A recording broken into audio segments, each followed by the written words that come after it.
Buddy, we are live once again. Looks like Buddy is here. Hello, Buddy. You're all alone.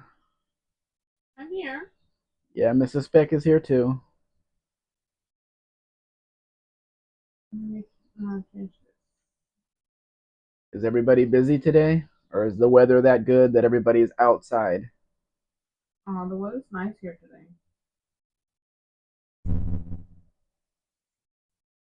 Oh, Chris is here. Oh, hello, Chris. Hola. Sorry, I was taking this. I was entering the And settings. Jay is here. Hello, Jay.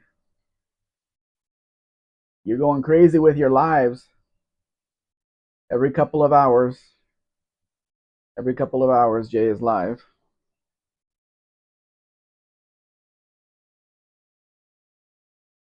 It says weather sucks here today. 30 Fahrenheit.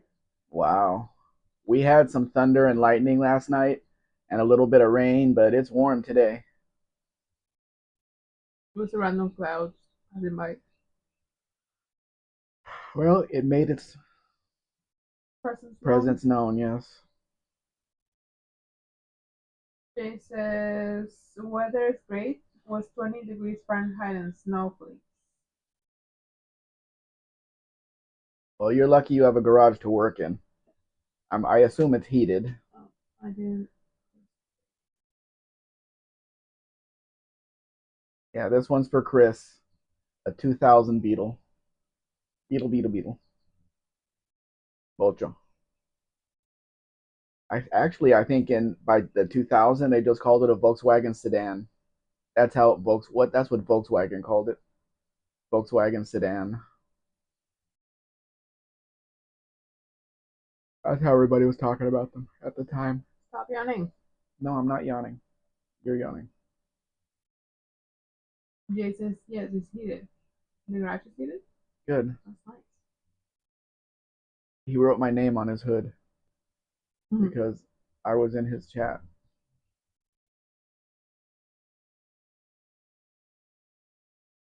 But it grits. Well, we're warm here, of course. Perfect weather to go out and work on cars. Of course, I'm not going to. But Chris says, did they come with chrome trim in 2000 or did this owner black the car out?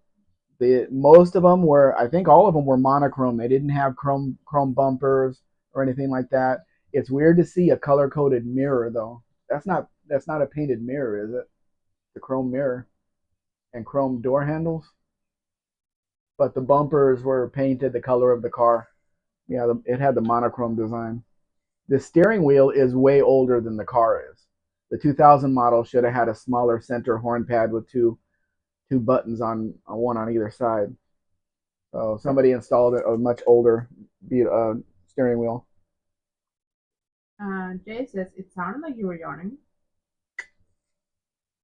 Sounds can be deceiving, Jay. All McDonald has a car here. Hello, old McDonald. They say, oh no, a bug. Get an exterminator. It's a beetle. It's better than a bug. Jay says, I ruined some of the names welding in across braces. Yeah, I saw that. I'm sure the people won't complain. The important ones weren't ruined though. Yeah, some people, what do they call it? Escarabajo, the Yeah. beetle. Yeah, escarabajo is the name of a beetle in Spanish, but it's just too long to say, so everybody just calls it a sedan. When you do a search on Marketplace, you can search bocho, you can search beetle, you can search sedan, and they'll all come up.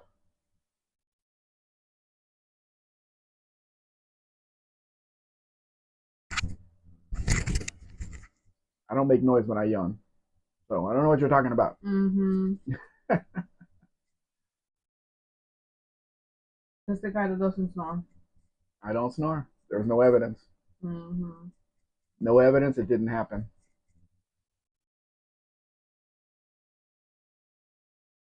Wow, that sure is a thick positive cable there on the engine. Wow. Oh, I sold this one before then. I remember that Volkswagen on the glove box.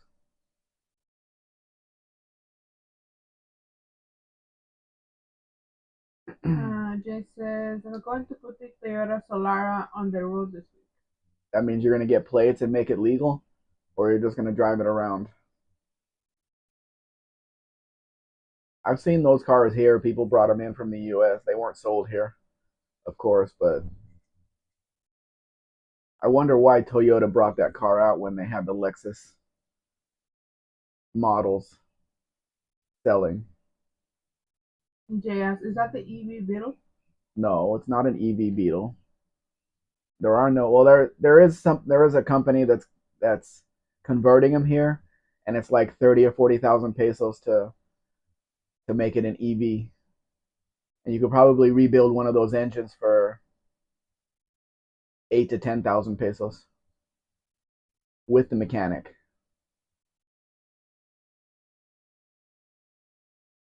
Jay says, already has plates. It will be 100% legal. That's good. See, now you can hear me yawn. For some reason, I got up a little bit before my alarm went off this morning. I just could not get back to sleep.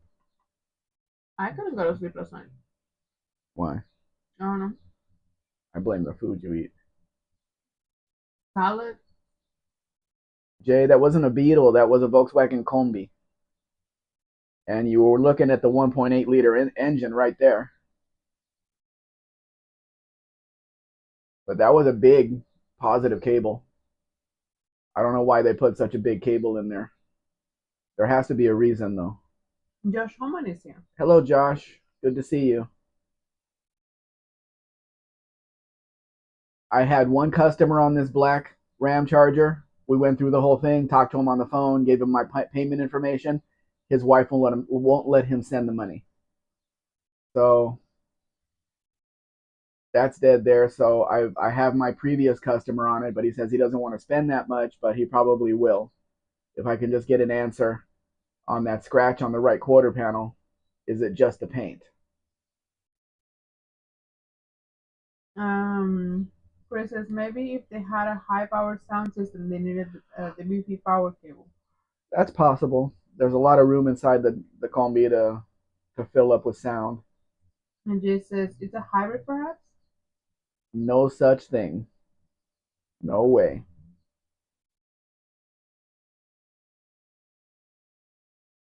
Is it evening where you are, Josh?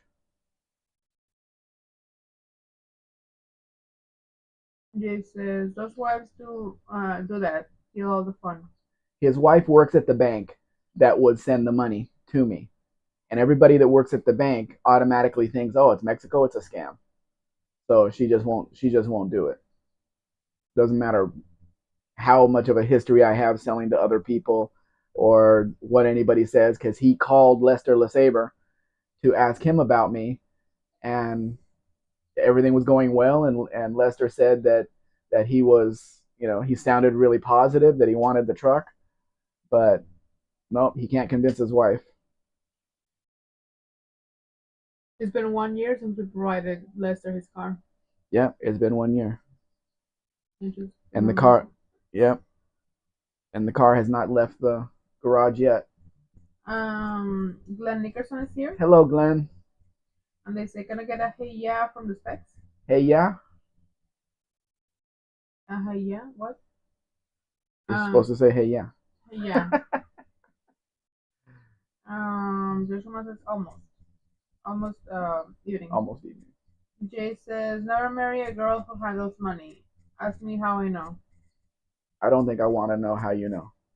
Now, this is a 2001 Beetle, and there's a 50-50 chance right now that it's legal to cross because they came out in September of 2000 as a 2001 model, and they went to September to August of 2001.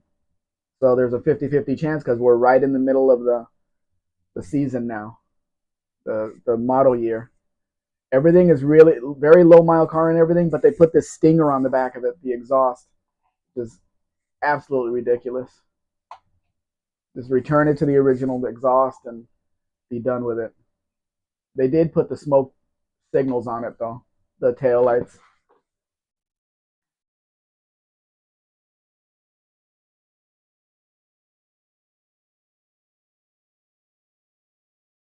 See, this is another one that has a monochrome.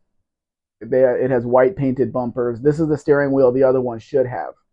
The smaller horn pad with two buttons. That's what all of them had. Jay says my wife's an accountant. I can't buy anything without her finding out. Why don't you have your own bank account that she doesn't know about? And then just say somebody gave it to you.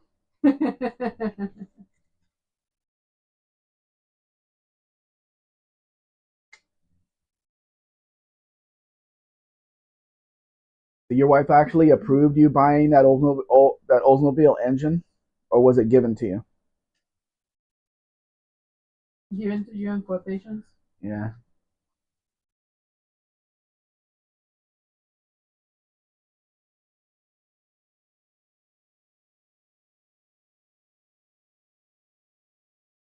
Chris says to Jay, if your wife won't let you buy it, maybe your girlfriend will. maybe. But his wife probably has more money. Girlfriend would be getting money from him, unless she's like 80 years old and independently wealthy. Mm-hmm. There's very few of those around, though,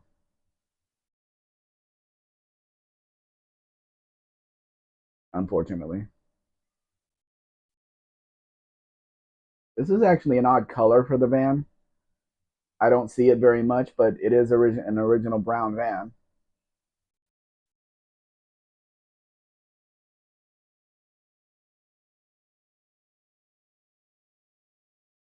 Josh says, yes, that would make it difficult. If she handles all the bank accounts, then yeah, it's hard to get anything past her. I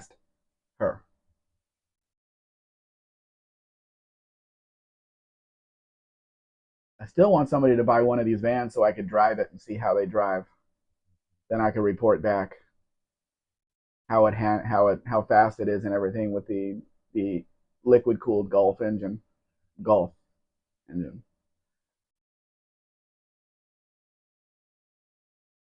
What would you call the color of the interior, guys? The two colors on the seat. It looks kind of pinkish, doesn't it? Pink and Like light gold or yellow. a word comes to mind. Mauve. I don't know. No seat belts though. Jay says it was free and has a great story. Last ran in 1969. The week man went to the moon, allegedly. Would be great to get it in something when Artemis goes to the moon. Who's Artemis? I don't know. Chris says it's almost a pale lavender. It looks pink to me though, Yeah, especially in this light.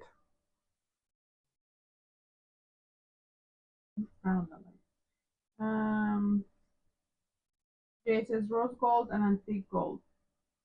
Yeah, maybe. Joshua says looks like brown and tan. Very 70s. But yeah, the van is brown. But when you say very 70s, Josh, that's like today in Mexico. Everything's about the same. Very colorful. This one here is a local car to me here, and I had interest in it from a guy in Canada. Jay says Artemis is the moon rocket getting ready to fly. Who's flying it though? That Elon? Sorry.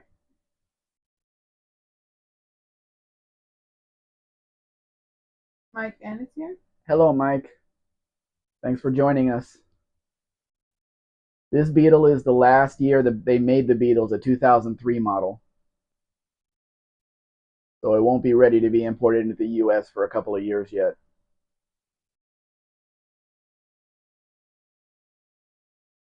Jay says NASA. Jay, no, they didn't have shag carpeting here. Nobody does carpet here in Mexico. There's too much dirt blowing around, Oh, I so didn't no, saw so that. nobody wants to vacuum.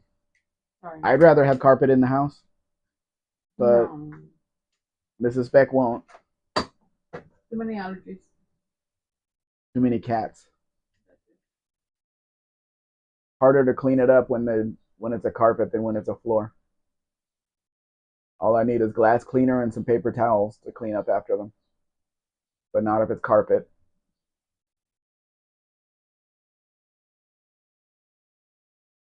But is it the government sending it off, Jay, or is it like Elon sending shit? Gonna You just send said off NASA. NASA. NASA. Okay, I didn't know we had money for that, or you had money for that. Mike Ann says, "What's the longest that you owned a running drivable car?" That's hard to answer because, like, my Fury was sitting for 20 years at a time, but with some gasoline and a battery, she starts up and drives. Put a little thing in it. My Durango I've had since November of 2001. But there's been times when he wasn't running either because of one thing or another. Lester's here. Hello, Lester. We were just talking about you. Yeah, we're talking about the guy that called you, and now his wife won't let him buy the truck. We were just mentioning that it's been a year since we provided you with the car. Yeah, that too. It's been a whole year, Lester. Exactly in March. Well, I think we delivered it in March. Mm-hmm.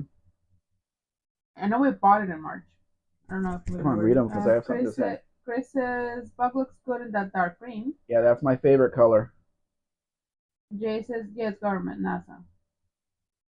Jay says 10 years, sold it with 321,000 miles. Now look at this truck, guys.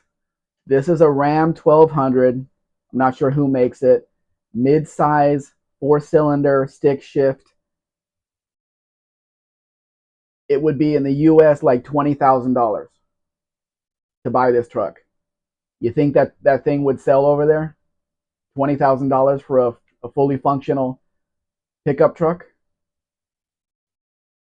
I think those things would sell like crazy. My guess is hi fun. Oh, hi Jay. I'm actually kind of worried about Artemis. Actually, it was a vehicle that was redesigned to use leftover shuttle parts.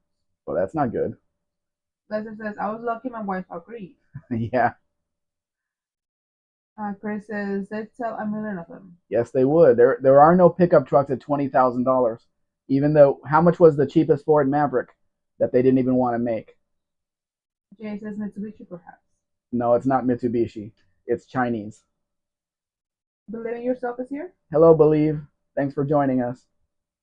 Lester the Saber says it will sell. I mean, this is not the smallest one. The smallest one is the Ram 700, which is a Fiat. This one is bigger, four doors, manual, everything that people want in a pickup truck. You know, it's got a big enough bed to use. It seats what, five people, and it's a stick shift for 20,000 US dollars. How could you go wrong? Josh thinks that people will probably think it's cheap junk. But that's what they're looking for, Josh. Nobody wants to pay 60, 70, $80,000 for a pickup truck. Doppel's Braden is here. Hello, Braden. And they say, hi, I'm at Fate's until next week, Sunday. Oh, that's nice. Scratch your cat for us. Jay says, shuttle parts are pre-tested. Sounds good to me. Well, hopefully they have competent people after what Obama did. Buff the Campo says, I'm late. Hello, Buff. Not by much, though. Just 19 minutes and 38 seconds, 35 seconds or so.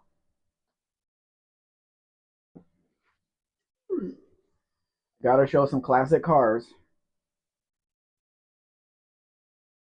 I'm definitely a Cadillac guy. Definitely a Cadillac like this. I had a Sedan DeVille, a 56 that I never really drove. And When I was, I think, like 18 or so, a friend of mine handed me the keys to his '56 Cadillac. We were going to take it out to the Rose Bowl swap meet. He was driving his '59 Cadillac hearse, and we were going to sell some Hawaiian shirts out there. And the steering on this Cadillac actually moved like 50 degrees before it started turning the front wheels. And I was on the freeway with that thing, just trying to keep it in the lane, just pulling this way and then going back a little bit this way. It was a fun drive. So you look like you were on TV, like Yes, turning the steering wheel and not moving not moving the front yeah. wheels at all. Yeah, Jay says, "Well, I bought Chinese copies before, cheap but don't last. But like our friend has cool Cadillac. it is a nice car. They look best in black. Those Braden says, I'm here, everybody. Yeah. Hello. We know you're here, Braden. The when Yeah. we had the whole thing set up at the Rose Bowl swap meet, we had the Hawaiian shirts hanging off the hearse, of course, which was black. It was a Superior Landau, and a guy comes over and stands there with his arms crossed, and he says, "I have had every model of '59 Cadillac, but I've never had a hearse." And I said to him, "Then you've never had a '59 Cadillac." And he walked away.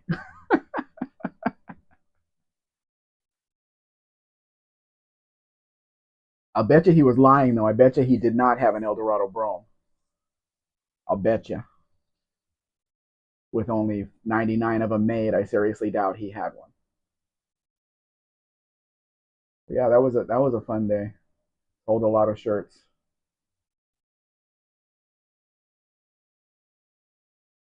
Lester says, we're lucky that you survived. Thank you, Lester. I've driven worse though. Definitely driven worse. It keeps you engaged when you're driving a car like that. The rest Jay, of the car was nice though. Jay asked to Braden, were you born in 2005? I found some really obscure cars to show you guys today. An MGA is sitting here in Mexico. Braden says, I was born in '02. I bought a new Mustang in '05, in April of '05. And my son was born in '05 too, but 5 months later.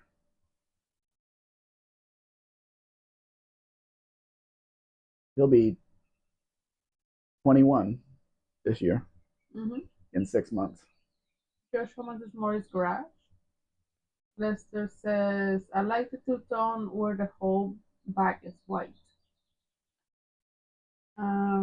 Brandon says, me and my girl are gonna be 24 this year. You're both the same age? Huh. That keeps it even. Bodyguard friend says, what's the worst car you drove? Oh, there've been so many. It's I don't know. I mean, I had over 100 cars at one time, so I would just change between them, and I've run out of gas with cars that said they were still had a half a tank, all kinds of stuff.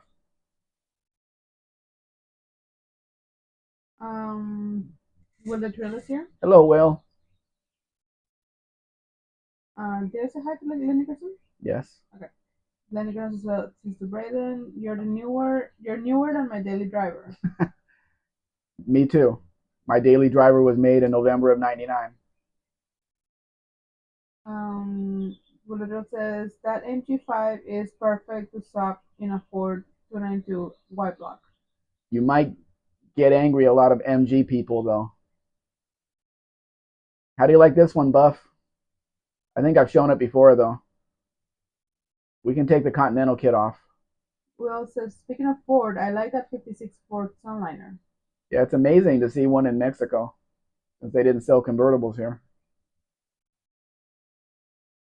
Jay says to Braden, my son is Caden. We thought it was a unique name until the first day of preschool. He became Caden with a Y. There was Caden, Jaden in his class. How many Jose's were in his class? Jay says, my daily was made in 2004. 24. 2024. Sorry, 2024. That's not bragging, Jay. That's kind of sad. Body Carfana says steering wheel just wrong. Yeah, but that can be changed. You'll see in a couple of other cars have that exact same steering wheel. It's just like that was what was available to put on it because the other one was cracked or whatever. It says, "Oh, I'm Braden." Well, Drill says, "Does that Ford have the 292?" I don't know. Let's see if there's an engine pick on it. Of the Campo says, "I'm not much of a convertible person." I'm not either until you have one. I mean, a good one. You don't like having your hair flown in the back I've while you had drive? I've had enough of them where if it's a nice night and the top is down, that's great. But the upkeep on them and the sun destroying the instruments, which are the most important part of the car for me, I don't like that. I don't like that at all. I've got one out in the backyard here, top down, getting filled up with leaves. But my cat likes it, likes to sleep in it. Jay says, "Not Jose, but Hayden, Jaden, Braden, and Caden were grouped together as number one boys name in 2005." That's weird. They all had to rhyme. I've never seen one of these cars before.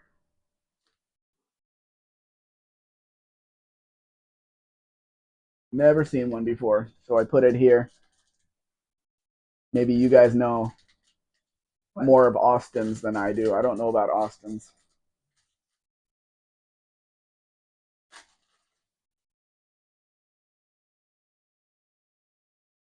Right.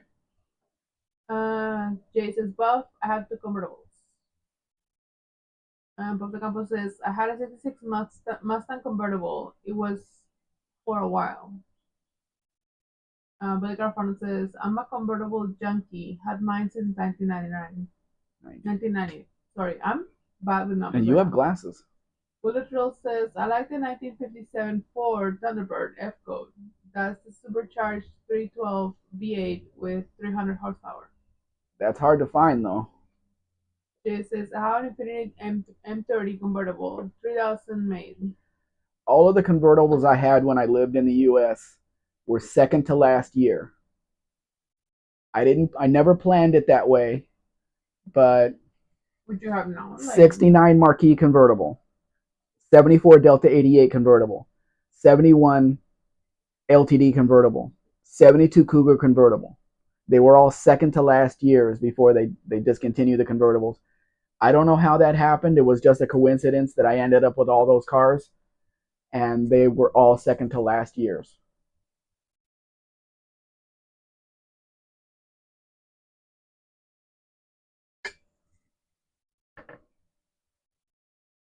Got to find original steering wheels for these cars, but they're probably the steering wheel probably costs more than the car is to buy. mm-hmm. The Infiniti M30 convertible was kind of an unpopular car when it was new. That was a very expensive car, and Infiniti wasn't selling a lot of cars to begin with. There's a 74 Delta 88 convertible. I've never seen one. No, I bet you have if you've ever seen lowriders and stuff. But it had the scissor top, electric scissor top, and I would never want one again. That's what the Eldorados had. That's what the Caprice convertibles had. The Buicks had. All of the General Motors of that year, from 71 to 76, they all had the scissor top, and I never want one again. Leslie says, "I like the cheerful 1950s paint colors." They really make the car stand out with the body lines that they had. This was way overdone. The 58 Buick, way overdone on trim, on grill, on chrome, and everything. It's just they didn't know when to stop. Father Campos says, "I'm 72 and I only seen one F code in my life." Josh Homan says, "US Spec Ford." Yeah, the F code is rare in a Thunderbird. Considering who was buying those cars, most people did not buy them to race them.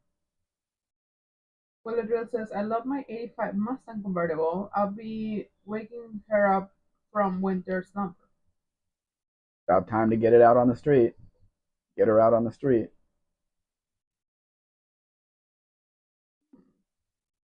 When you see one of these 58 Buicks behind you, you get the heck out of the way. You do not want that thing eating you up.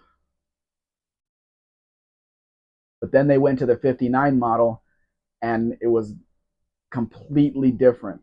Completely different. And it had to have made a splash after the 58. This little car here is one of the earliest Datsuns I've ever seen. A 58 model with that weird trunk on it. I've never seen one before, one of these either. But here it is in Mexico. Hmm. Lester says, all that chrome, almost Harley early last stand. Yep. And that's why it's so hard to find one of those today, because nobody can afford to restore the chrome on those or the stainless steel or anything on it, especially a Roadmaster that has even more chrome on it than that one has.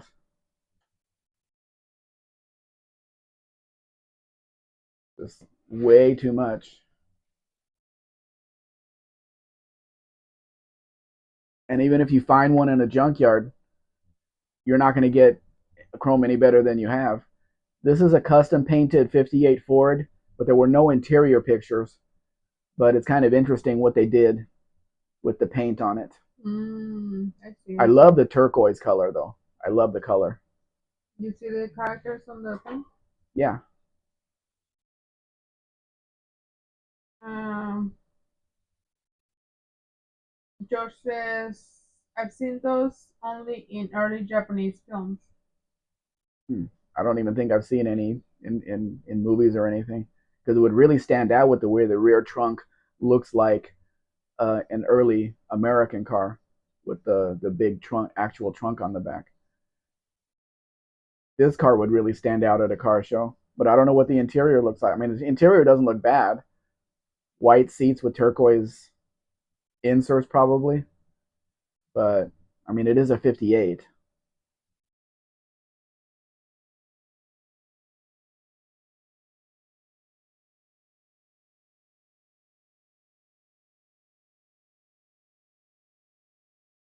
And then we go to a 60 Peugeot 403.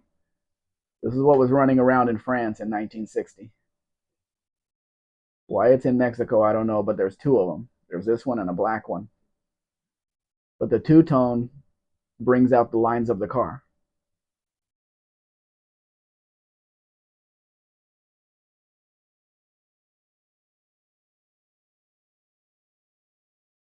I don't know where you'd find parts for it though to keep it running.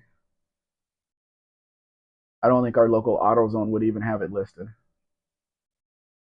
Random question. Is it 31 days on this month or 30? 31.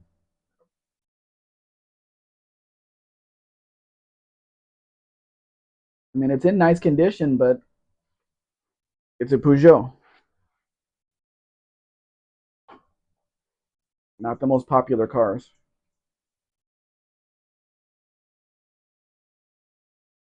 Stray Bullet is here. Hey, Stray Bullet, how are you? Can see you. Yeah, that's because we have everything on live chat. For once.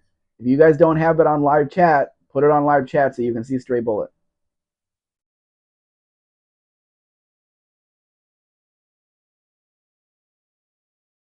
I guess everybody in Australia and New Zealand are still asleep. Maybe. Because it's early there. This is close to your Studebaker, Buff. Different year, but same thing.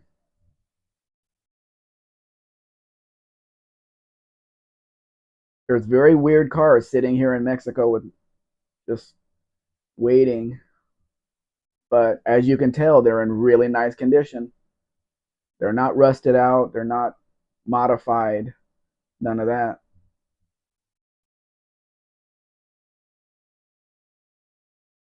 Kind of odd to see cars like this here. And of course, it's going to have the original engine under the hood because we're not Cuba.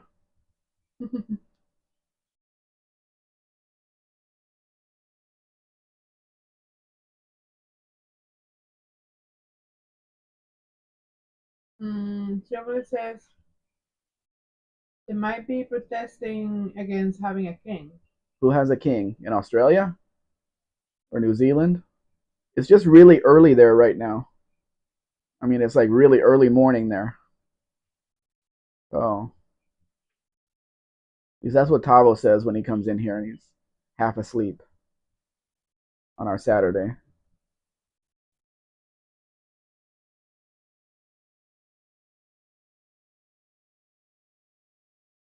I Bob, didn't I didn't put the there? black one in here, the black Peugeot. I don't know.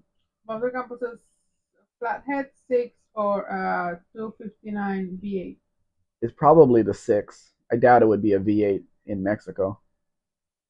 Nito is here. Hello, Minito. And they say awesome channel, Broski. Thank you. We appreciate that. Looks like it's a flathead six, Buff. Right there, flathead six. An engine that will run forever. Unless valves stick. Then they break off when you hit them.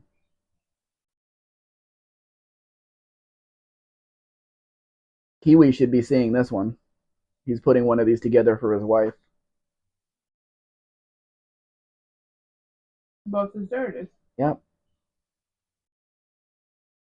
Sunbeam Alpine looks good in black. If you put a Ford 260 in it, it could be a Tiger. Could be. Very weird rear end design.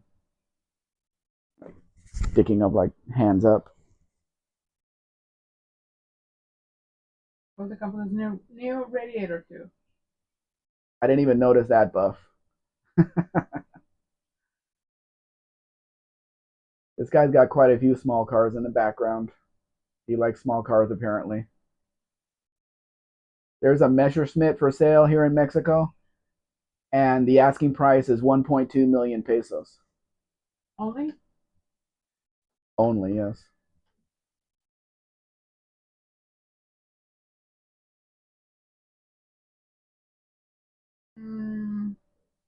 Sorry. Nino says, what really brought me to your channel was the 99 2001 Dodge Ram Chargers. Well, if you want one of those, now is the perfect time to get it because there are no tariffs right now. I just had a customer send me a list yesterday of ones that he wanted, and he's going to choose one from there. And the black one that we just showed a little bit ago, the manual, I've got a client on that one too. And now would be definitely the time to get one because once the administration, the government in the US is done with what they're doing right now, they're going to start imposing a 15% tariff across the board in all the countries. So the tariff may come back. So now would be the time to get one and not have to pay the tariff. Mm-hmm. Stray Bullet says, didn't Maxwell Smart have one of those? Yes, he did. I think his was a Tiger, though. I think they gave him a Tiger to drive. Mike says, I do love Mexican sunbeams, especially ones in Cozumel. There's a lot of them there, Mike. You can't get away from them. You have to use sunblock there to stop them. You guys are so funny. Mm-hmm. Now, if you're going to get a Ford station wagon, why not get one with fins on it? 1961. That would be the one to get, which is this car. Nino says, I have a guy that's trying to sell a sunbeam that the owner recently passed away. Is it a Sunbeam Alpine? Alpine? If it's a Tiger, you shouldn't have any trouble selling it. I know who to call if it's a Tiger, but the Sunbeam, the four-cylinder, is a bit different. Trouble says, we're also thinking about implementing a duty to go along with the tariff. It's the same thing, stray bullet. They call it a duty or a tariff, whatever. But right now, there is none on importing a Mexican vehicle. The previous client only had to pay $400 in fees to the U.S. Customs agent for her part, for all the documentation she prepared, and for whatever the fees were at the port in Jacksonville, Florida. So that's all he had to pay. I'm sure Lester can tell you Lester was the first one that had to pay the tariff when they instituted a year ago. That was he was caught by surprise on that one. But the tariff would be paid on what I put on the bill of sale anyway.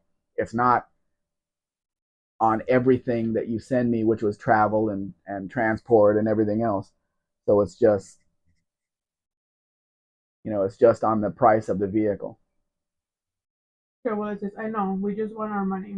Our money, Com- no commerce. tariffs or duty should be paid on the Mexican cars because it's covered under whatever the new North the trade agreement because the vehicles were made in Mexico with Mexican parts and none of that is covered. You're not supposed to be paying a tariff on any of that.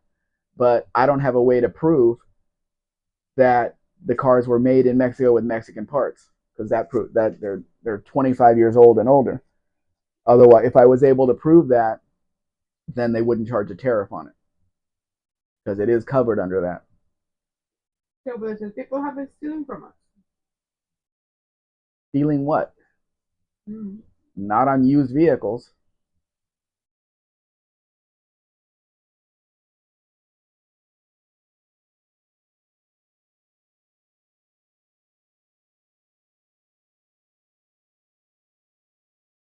People can't steal from you unless you let them, and that's what the previous governments did was let them.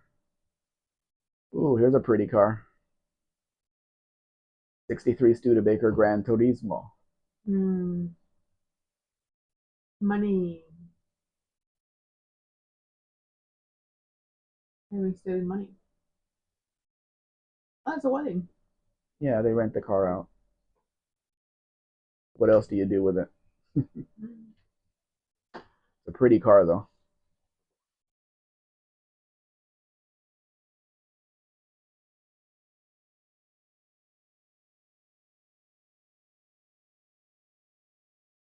Does not have a Mexican license plate though. That's from New Mexico,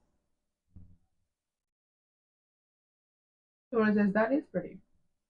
but it's here in Mexico, so it's in Old Mexico now. They should change the plate to Old Mexico. How did the same picture get in there twice? Mm. Everything completely stock, steering wheel and everything. I don't think the cover on the steering wheel went with the car originally. Somebody didn't know how to put it on. Bob says, I drive that car. So would I. Well, maybe not on the streets around here, but cars like that, they rent them out for. No, it's in Old Mexico, stray bullet. Cars like that, they rent them out for weddings and stuff like that. They make money on it that way.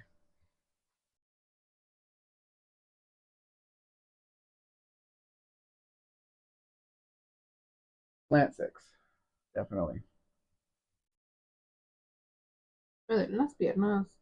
Me too. You want to change? It won't help. It just says, I like the Hawk style better than the original 1953.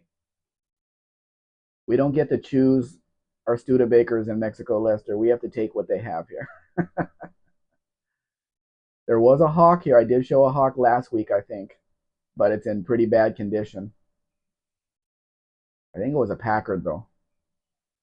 The Packard, whatever they called that one. Same car.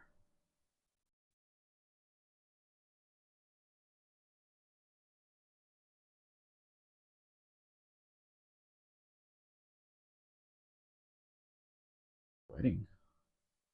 The fan is pointed that way. Yeah, it is. Let me fix that. Need a little bit of airflow here. The thunder hit pretty hard last night. It shook the house. And Mrs. Beck is like, what the hell? What's that? What's that noise?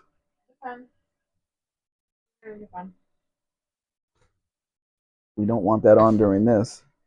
It, it wasn't making that sound a minute ago. It will stop. Well, hit it on the side. It will make it worse. No, it won't. Yes, it will. It'll fix it. You always hit things on the side if they make noise. It'll make it worse, I promise.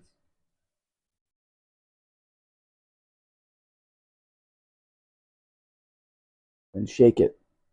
Shake it like a baby.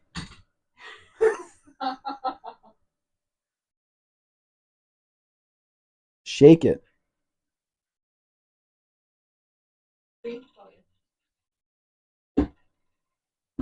Its time is coming. See? Told you it works. You didn't grow up with old televisions like we did. Excuse you? If it didn't work, you hit the side of it and it starts working. I had the first television on the block.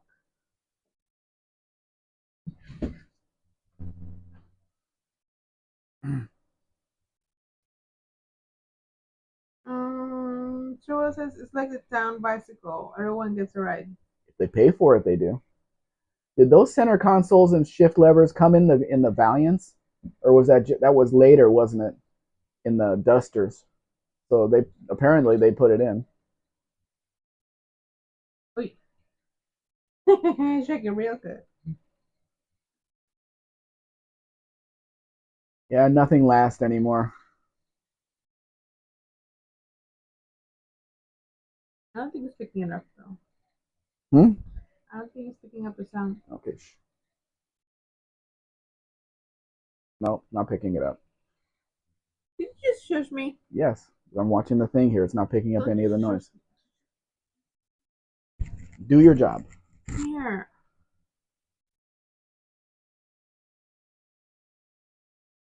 I would assume so, Lester, since it's Mexican. They were the lenses were put on here. Are you talking about the red lenses where the reverse light should be? Somebody probably put those on. It didn't come from the factory like that. You got fleas.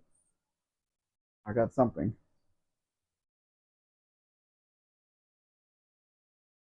At least this Mustang has a V8 in it, like all Mexican Mustangs. I just saw a video. Oh.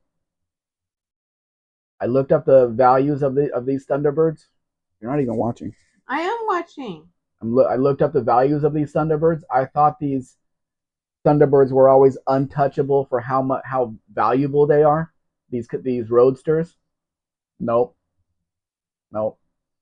They're down like $25,000 for one of these convertibles. It's weird. They were always untouchable. The advertisement on this one says it's a 64. We all know it's a 66 because of the tail lights. But what a beast that thing is. Probably has a 390 under the hood though. Not the big one. Kind of hard to tell.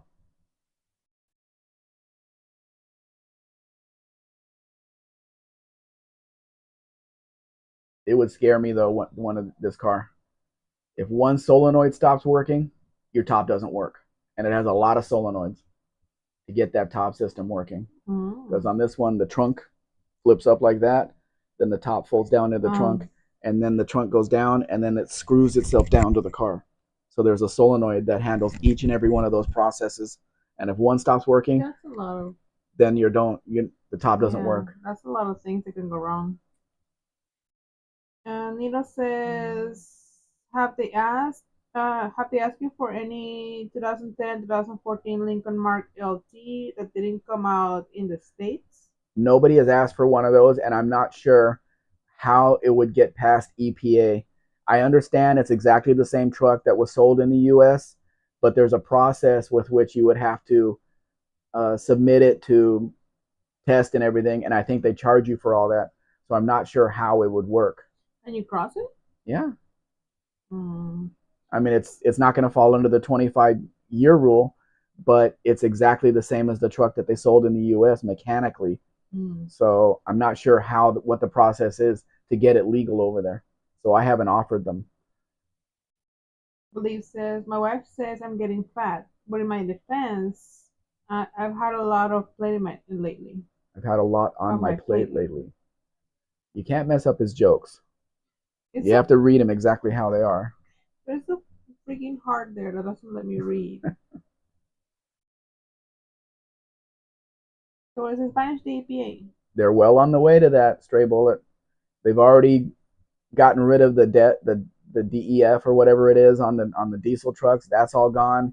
Manufacturers are making trucks without those now, without that now, and CARB in California is just about gone. The people that work for there are putting in their resumes to other government agencies or something, so they could get another job. So everybody knows what's going on. Police says, my wife said I could be an idiot sometimes. I think it's pretty cool of her to give me permission. Yeah, that is. Now she can't complain no matter what you do. Oh, Buff and I were talking about this yesterday. The '67 Coronet with the Charger grill. It looks so good. I mean, kind of weird in the picture because of the way the camera picked up the grill, but and it does have a 318 according to that emblem right on the side of the car. I wish it wouldn't be that color though. You got to stay away from the Dukes of Hazzard type color on this car. Totally unnecessary. But they know what they got, and they want lots of money for it.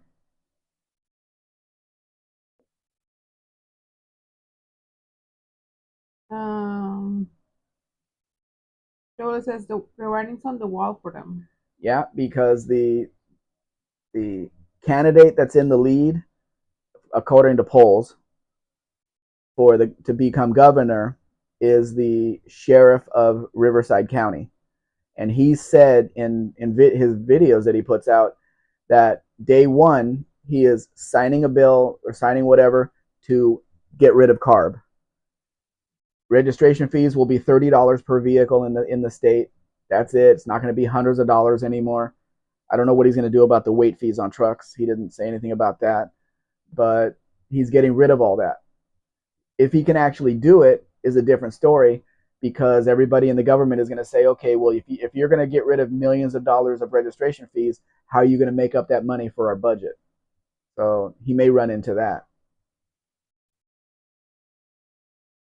Believe says, I saw a sign up on my local clairvoyant. It said closed due to unforeseen circumstances. Kind of ironic. What is I've heard the writings on the wall before, Mm-hmm. but like, what does that mean? Means they could see it coming from a mile away.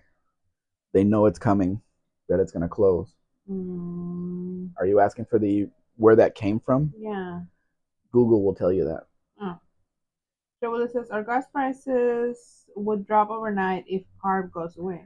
Right. And then Okay. that brings up the question, are you going to be able to modify your cars because there will be no more carb approved catalytic converters carb approved or carb banned parts, to modify your car. All that's going to be gone. So you're going to be able to do whatever you want to with the car because there will be no more refs.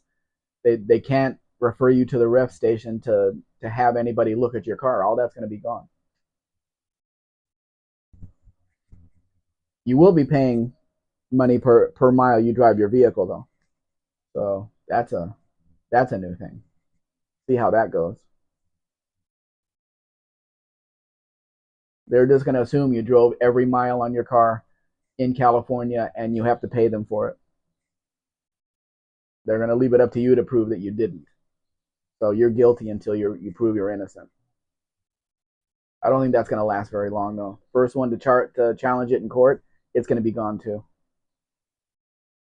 You drive cross country, you got to pay California for every mile you drove in every other state.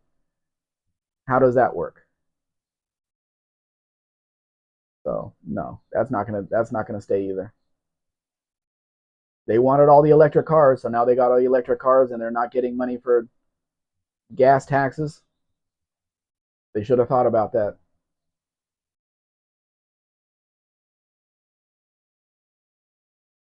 Lester says, I'm still glad I'm not in California. We all are, Lester. I mean, in the 60s, it used to be $5 to register a car. I've seen the registration um, receipts, the registration cards. It was $5 to register the car. Then it went up to 15 and 35 or whatever. Now people are paying $600 to register a 30-year-old truck. I mean, it's absolutely crazy.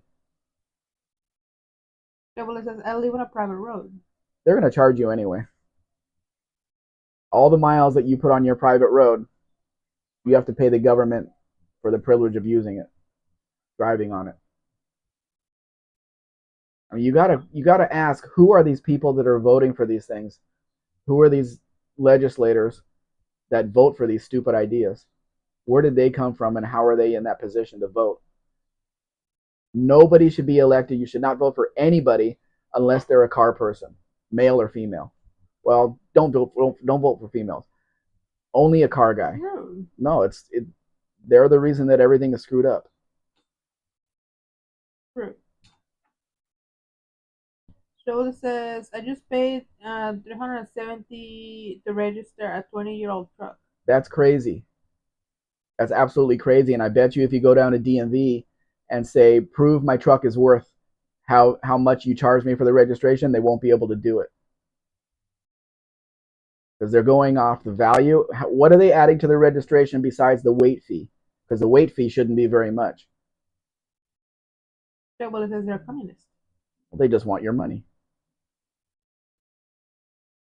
But they look at your 20-year-old truck. Yeah, now it's worth $8,000 and we're going to charge you on that. No, a 20-year-old truck is not worth $8,000, especially one in worse condition.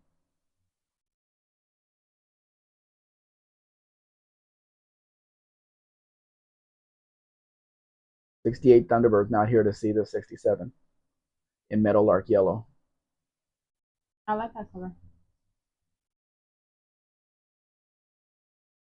That's the color our Galaxy was that I grew up in. That's the first time that I've seen that word written out.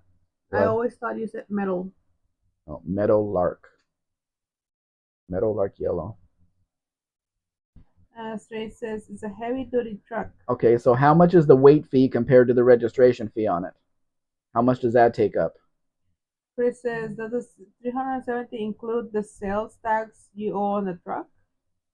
Joel says, I drive it like a car most of the time. What sales tax would be owed on the truck, Chris? You don't pay sales tax unless you buy the truck. He's just talking about to renew his registration sticker.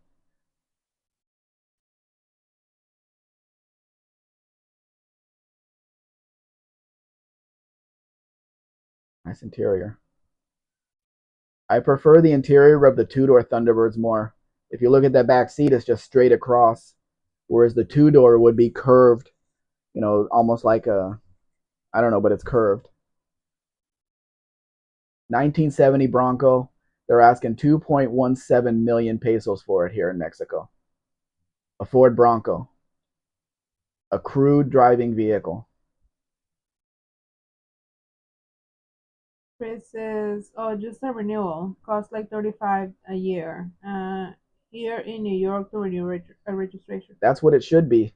But California's adding all kinds of, they take the value of your vehicle, then they take a percentage of that, and then they add other fees to it, and then it comes out to hundreds of dollars for old vehicles. It's just crazy. Trouble says, I don't owe any sales tax right away. It does include property tax, though. I always thought in California, for all of the hoops they have to jump through to get your car registered, if you register your car, you should be able to violate 3 traffic laws and not get caught or not give you a ticket because of all the hoops you had to go through, all the problems you had to overcome. That should have been the thing. George Thomas is crudely made as well. Yeah. Traveler says, I don't know Mexican, but the weight fee is expensive here. Is at least a third of that 370. Okay, so then they're still charging you like $250 for the registration fee on a 20-year-old truck. That's crazy. That's absolutely crazy. California did have to return millions of dollars of registration fees to classic car owners because they were challenged on how did you come up with the value of my car? Oh, we use this book. Well, what is that book? And they said, oh, well, we just go off the values of the book. Well, how do they come upon the values? Oh, well, every year they just add a percentage and make the value go up.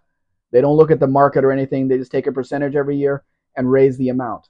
So California was using that. It didn't matter what the value really was.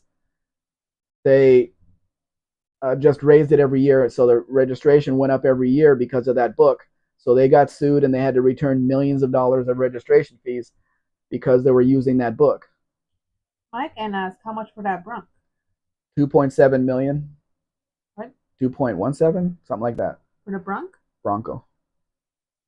Lester says $120K for that Bronco. Yep, that's crazy. I never had any interest in them at all. Traveler says, I never got any money back from them. You have to sue them. Chris says 120,000 pesos for that Bronco. No. 1.2 million. No, $120,000. Chris, not pesos. Dollars. Divided by like 14 for That the was amount over paid. 2 million pesos, Chris. And this guy wants 1.3 million for this Challenger.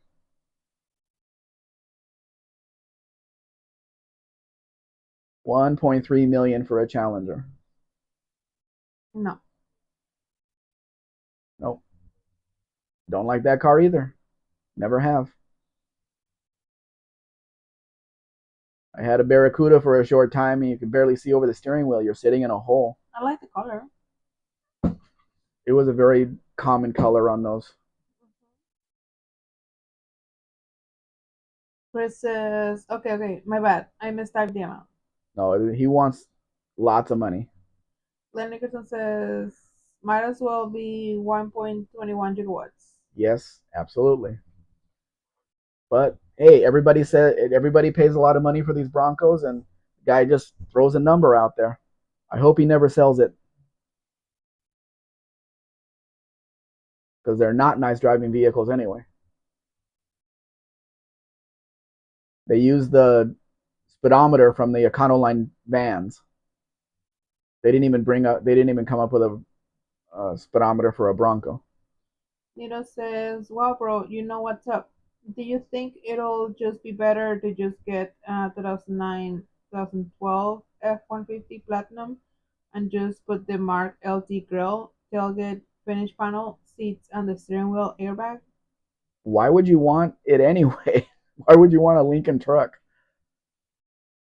I don't understand. Leslie says, has anyone seen Dean lately? I haven't seen him in here. But lately. I wasn't on John's live yesterday. We were out shopping. Of the campus, Kim likes her Bronco. Yeah, that's a Bronco too, Buff. We're talking about the first Bronco that they came out, the four-wheel drive, the original one that everybody seems to think is worth its weight in gold. I've never understood that. Nino says, also in the case of the 1314 headlights. But I don't know why you would want, because you'd have to replace the hood and everything, right? Not just the grill, but the hood. Chris says the Lester, if I recall correctly, he was in Kiwi's chat on Tuesday. Chevrolet says Lincoln is top tier Mexican. Yes, but in a pickup truck. The truck does the same thing, Lincoln or Ford. And that's a lot of parts that you have to somehow come into Mexico, find, and take out because we cannot ship anything from Mexico to the U.S. still. We're not allowed to. I don't know why. I've asked the my contact at the post Even office, right now that we don't have right? tariffs? I've asked, and nothing has changed. Mm. Nothing has changed yet. I'd like to send something off to the U.S. just to see if it'll get there because there's no tariffs or anything, so there's nothing stopping the packages from arriving. The color on this one is called Green Go. Outrage them. Firefly escaping to the dumb light. Hello, Biofly. And Strobel says, I hope that I hope that Dean's tailgate is alright. Is tailgate a euphemism for something? Chris says, Firefly hated. Nito says, the reason I would like the Lincoln Mark LT is because they don't exist here. So here it'll be at 1 of 1. Yeah, but buying the parts and then taking them over and then redoing the truck and everything, you might be better off just buying the truck here and importing it. You could probably do a search on Google and somebody has already done it, I'm sure. I just don't know how to because I deal with cars that are 25 years old and have never really gotten into that. Paco Alfa es here. Hola, Paco. Dice, hola amigos, aquí paso a saludar y a dejar mi like. Gracias. Gracias Paco. Firefly says, hi driveway and all, nice charger. If I had my choice between that Gringo Charger and this Coronet wagon, I'd take the Coronet wagon. It's more my style. And it's a fraction of the price for a much more comfortable car. Joel says, Dean's tailgate was in the shop for some unknown reason. Okay, that still sounds like a euphemism to me, like he was at the ass doctor.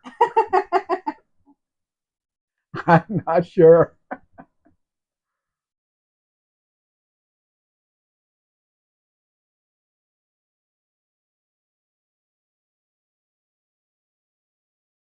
I asked the guy on the green Charger, do the headlight covers work? He never answered me. Oh, And they're electric, and those motors tend to seize up. So I'm not sure if they work. I want to go with no then. Bioflex says, I'm partial to wagons. Myself grew up in that era. Yeah, Sorry. so did I. But our family didn't have a wagon. We had a two-door hardtop 68 Galaxy as the family car. There's a he was offered because it was a lease return. The car was 2 years old when my dad bought it, and he had the choice of the two-door hardtop or the fastback model. And he figured the fastback model would cook me in the back seat because it was black vinyl interior because that window would serve as an oven door. So he bought the two-door hardtop because the rear window wouldn't do that to me. So that was nice. Your Although dad? I would yeah. Your dad. Uh-huh. He didn't buy the fastback because it would have been way too hot in the back seat with Your dad. the sun. Yes, the sun coming in. I'm surprised. Although it would have been nice in later years to have the fastback body in the Galaxy.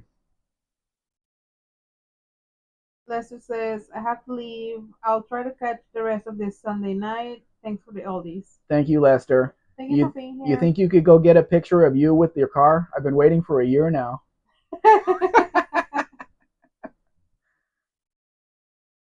Nito says, regardless if you only do 25 and older, you're surprised and impressed the crap out of how well you are informed on the 2010-14 Lincoln Markle. Oh, I look at all of the vehicles here. You know, there's all kinds of vehicles that could be crossed, but knowing how the U.S. is, and I've read different things about how the truck could just be crossed, but I've also read that if it's a Mexican vehicle, you have to have the EPA check it out, and they charge you a lot of money for it. But I've read other things that said it's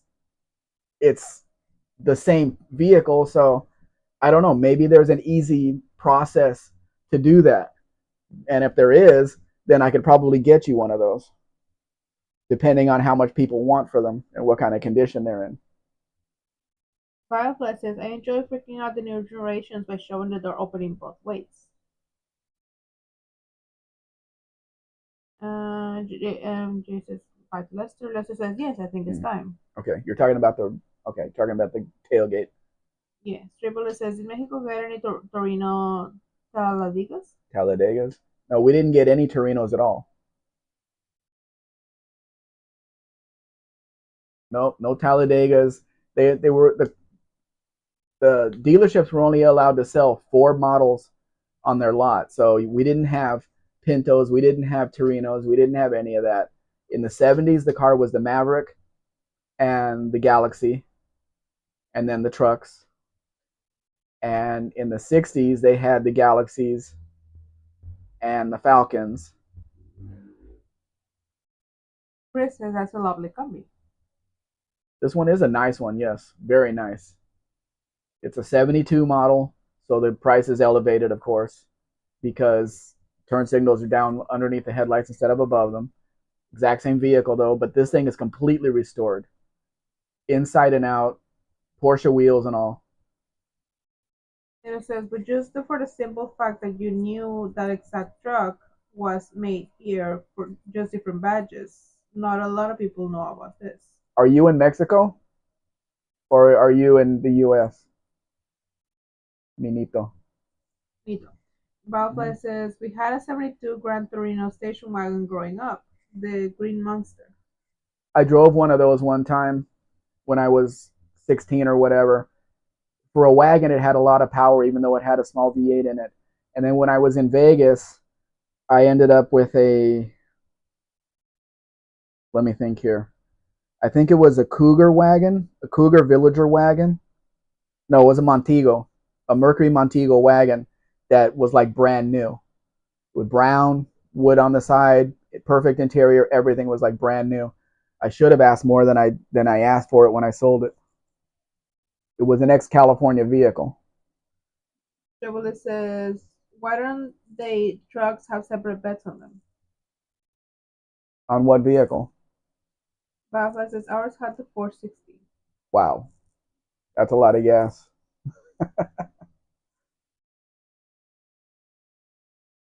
Which trucks are you asking about, Stray Bullet?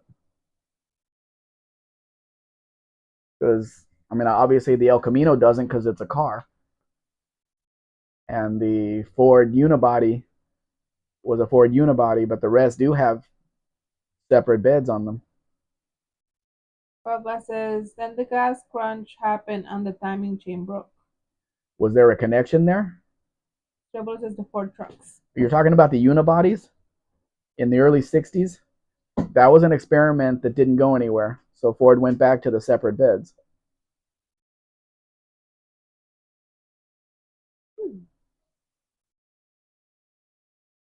Nino says, it's like how they extended the Ford Excursion to 2006 in Mexico. Also, the Lincoln Blackwood was extended until 2003.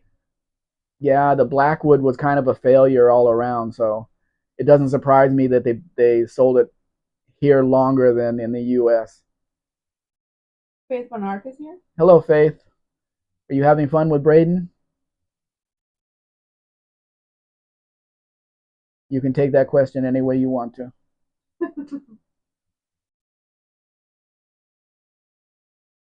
The Lincoln Blackwood was kind of a failure because it did nothing well. It was not a good luxury vehicle. It was not a good pickup because there was no way to put anything in the back. You know, it was just kind of a, look at me, I'm driving a Lincoln Blackwood. Dribble says, that's not a bad looking El Camino. Nino says, I'm in California. Well, you're going to have to wait a little bit if you want a Mexican truck. You're going to have to wait a little bit until CARB is gone and there's no more smog checks because I don't know. It might pass, although the smog guy might fail it simplemente only because it doesn't have the sticker on the driver's door that says it complies to federal rules. What? I noticed. Faith says, yes, he's having fun. Good. Butterfly says, no connection. Juice was too expensive to drive, and then the timing chain broke. repairs would have been more expensive than another car, so I was told. That's not true. It's an easy job. Take out the radiator, you got plenty of room, and the part wasn't that expensive. Tribulus says El Camino means the road. Yes, it does. And what Right. does ranchero mean? Stray bullet. Firefly says must have been the balls. Britain says I want an Australian Monte Carlo. What is an Australian Monte Carlo? I don't think they had Monte Carlos in Australia. Nobody's here to tell me yes or no because there's none of them are here. This is a nice looking El Camino. Got air conditioning and everything. Looks all completely stock. Nobody's messed with it, and that's a rare thing. Small block though, because that what do you call it? The fan shroud is kind of big, which means the engine is set back, so it's not a big one. Tribulus says little ranch. Joshua says ranch hand must be. Ranchero. What is ranchero? I guess ranch hand would be good. Ranch hand. Little ranch would be rancherito. Stray bullet. Rancherito. Firefly says I miss the Chevelle and El Camino. Mid-sized cars were pretty good. Nino says, yeah, it's because us Mexicans only care about looks. That's why Mexico continued the Blackwood and Mark LT. People here in US are more about what it's used for. We Mexicans just like shiny stuff. Are you Well, calling me a crow? well, maybe with the Blackwood in Mexico, I don't know what anybody would use it for. I mean, I bought a new Lincoln Navigator in '98, and for what it cost, it was nothing special. Put a trailer on the back and towed a few cars with it up and down the coast of California, the West Coast. It was for what it cost. I mean, there was no reason to step up to the Navigator from the Ford product. What Face, wasn't that comfortable either. Face says, I would like a Dodge Challenger 2415. You do not want a 24 Dodge Challenger, Faith. You absolutely do not. That's the electric one, and they are garbage. Everybody knows they're garbage. Braden says, what did the Australian Pontiacs look like? I can't answer that. I don't know. Triple says Rancherito would have been a cute name. That's the name of some. But it was a big car. That's the name of some chips. Yeah, those are corn chips here. But it was a very big car. There was nothing Ito about it. Firefly says Holden was the GM of Australia. Mm-hmm. Nito says not saying Americans are smarter, but it's just different markets. Yeah. Well, there's a lot of people in the U.S. that'll just buy something for how it looks.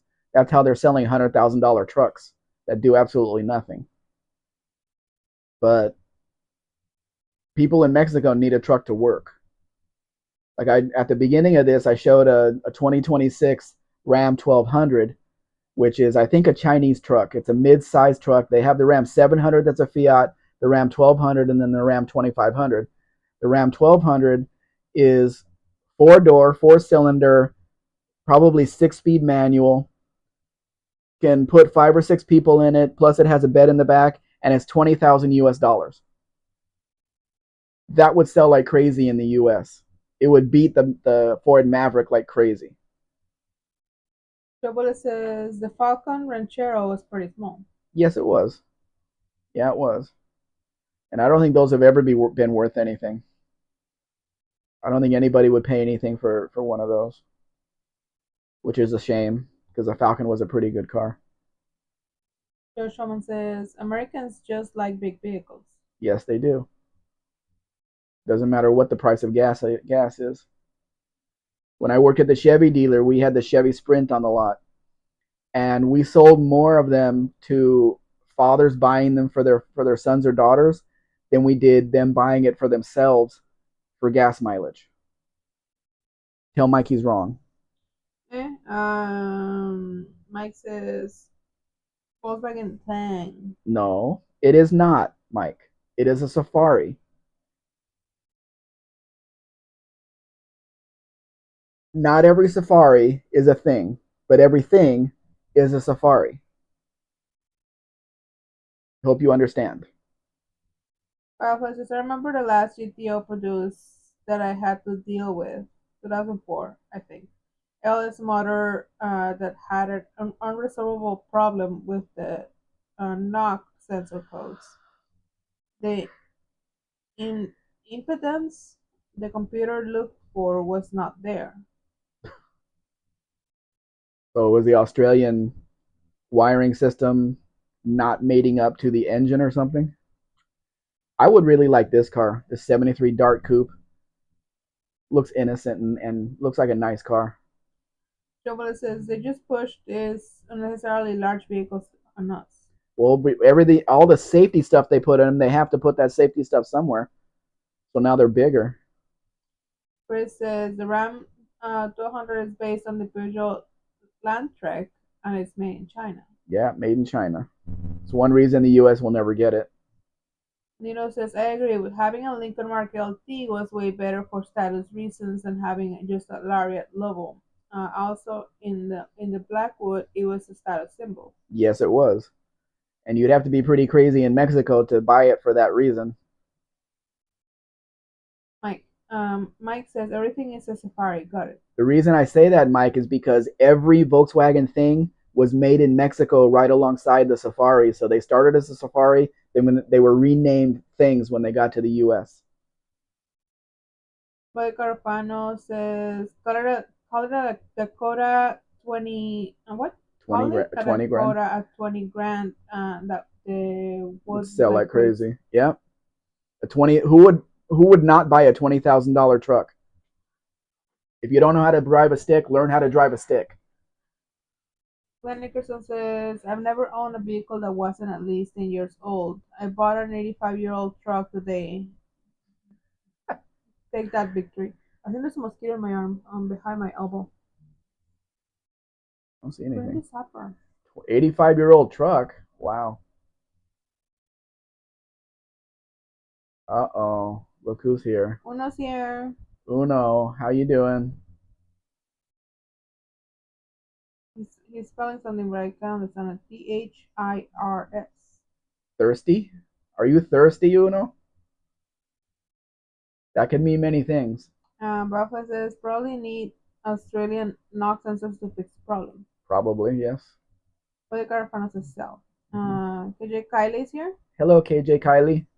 Say hi, Megs and Mrs. Megs. Putting a rack and pinion in my Dakota today. Oh, great. Then your power steering will work again for a little while. Chris says there are Buicks and Lincolns sold in the U.S. that are made in China, Volvos as well. Yes. But they have to pass the safety inspections, which I don't know if that Chinese made truck can, with how many airbags it has and all that stuff. Chris says there are Buicks and Lincolns sold in the U.S. that are made in China, Volvos. Okay, Mm-hmm. did I read that twice? Yes.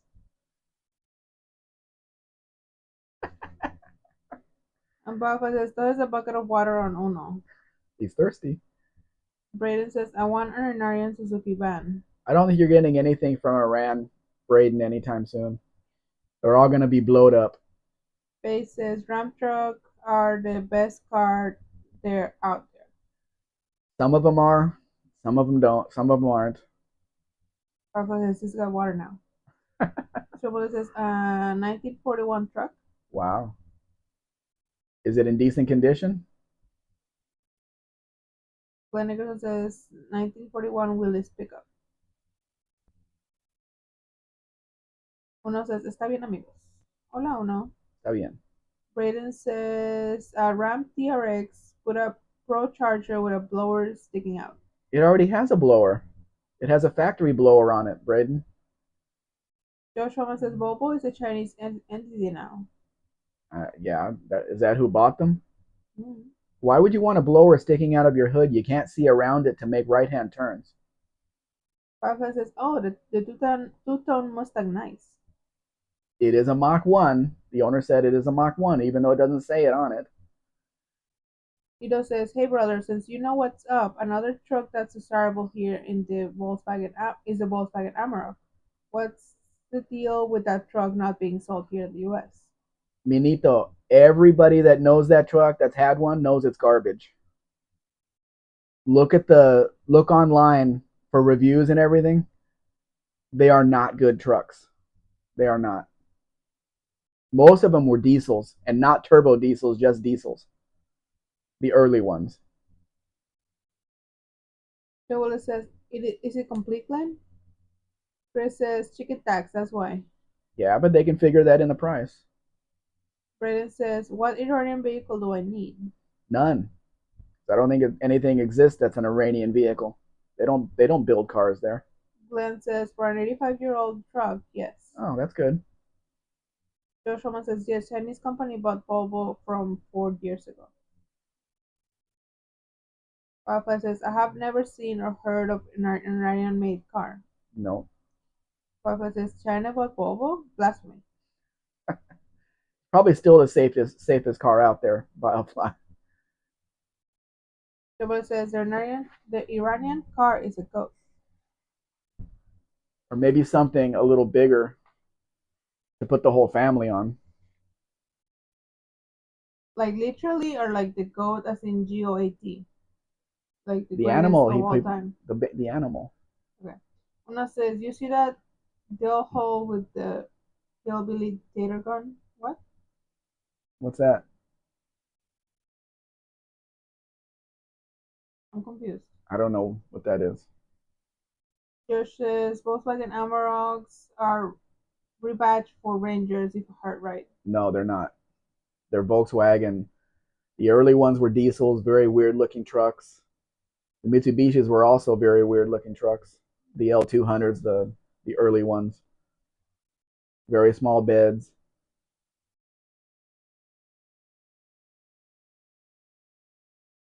Firefly has a potato gun. Why waste potatoes? Put them in the oven.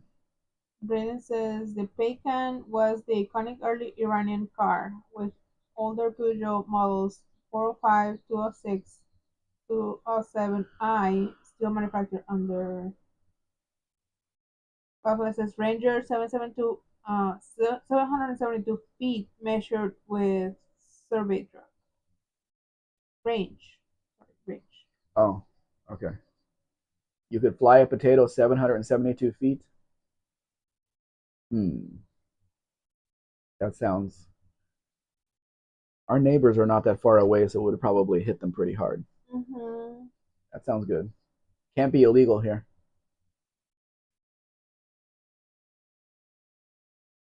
Princess manufactured under other Raman Group and Kerman Motor, which often assembles Chinese brands. Here, I'll be right back.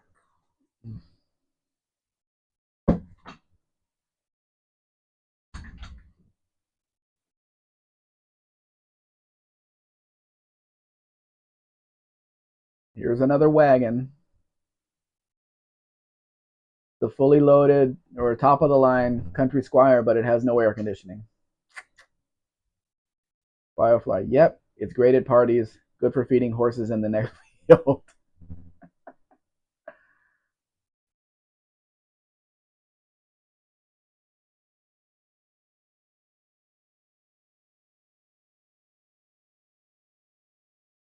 Finito.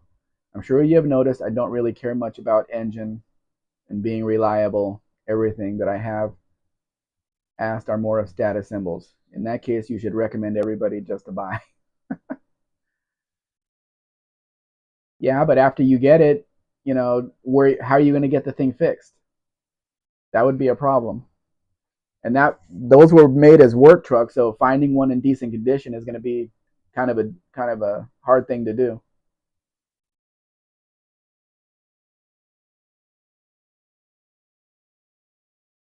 Uno says tsitsi fly. Finito. A town car and marquee. Yeah, those are the better cars here. Firefly. Nothing wasted.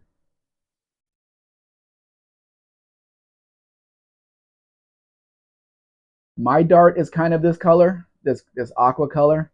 I won't lower my car though. It looks good in this color though. When I do end up painting the car, If I can ever get them running again, I'm going to paint them a color like this, probably a little bit lighter on the aqua, but something like this. These cars really bring back some memories. Yep. This one is a 75 dart front end, Plymouth Valiant rear end, which is why it's called Chrysler Dart.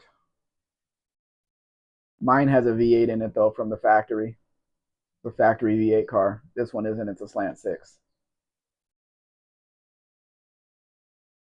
KJ Kylie. Ford used to call their sedans a four-door pillared hardtop. Yeah, the Torinos and cars like that had the very small B pillar in it. Josh Holman, nice dart. Yeah, it is pretty nice. And the chrome under the hood gets you more horsepower. Aquamarine blue, stray bullet. I wanted a little. I want my car a little bit lighter. Oh no, he's not even in the pool and it shrunk. Firefly. The hell kind of headlights are those? Those are the first things that get switched out when I buy a car. My Dart had some kind of projector headlights in it that weren't working. So I put the original seal beams in it. Plenty of light. Plenty of light on them. The original seal beams work fine. No need to put a strain on the electrical system. I posted this car, and the only thing everybody could talk about was the stripe and not the car itself. The car is actually very, very clean.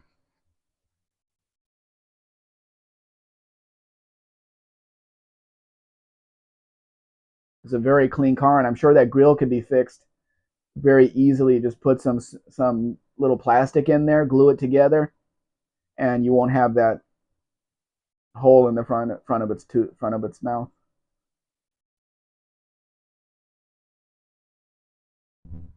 KJ Carly. They also had twin comfort lounge seats. Yeah, they come up a lot of names for different things they used in the cars. Oh, stray bullet. When I posted this, there were all kinds of names for the car. The Temu Starsky and Hutch car. Temu? Mm-hmm. As in Temu, as in Temu. Yes. the store? Yes. Why? Because this is a Plymouth Duster with the Starsky and Hutch stripe on it. Why Temu then? Because it's a cheap version Um, of the Torino. Minito.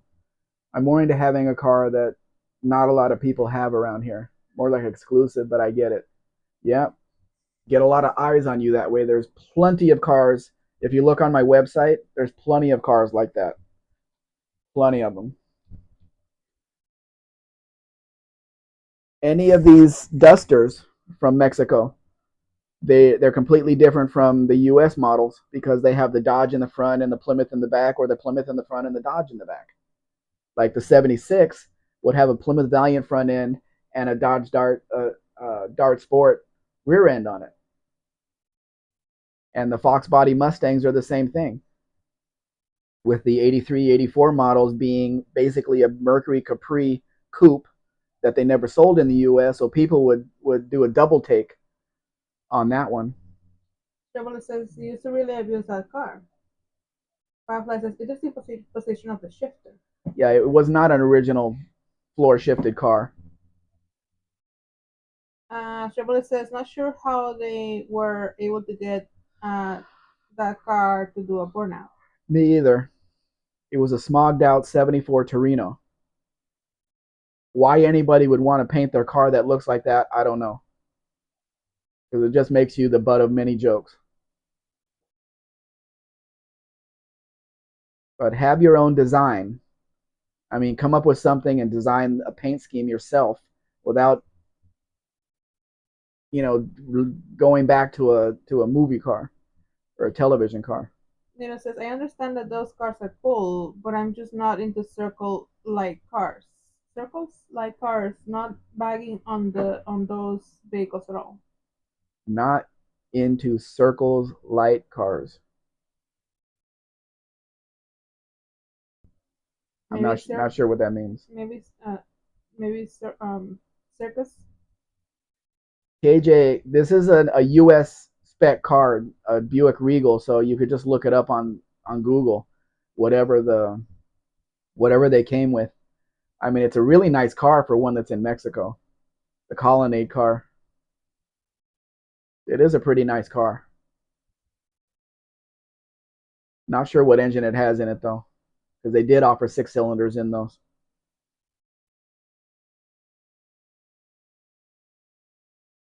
I recently published this one and even put out a video on a short on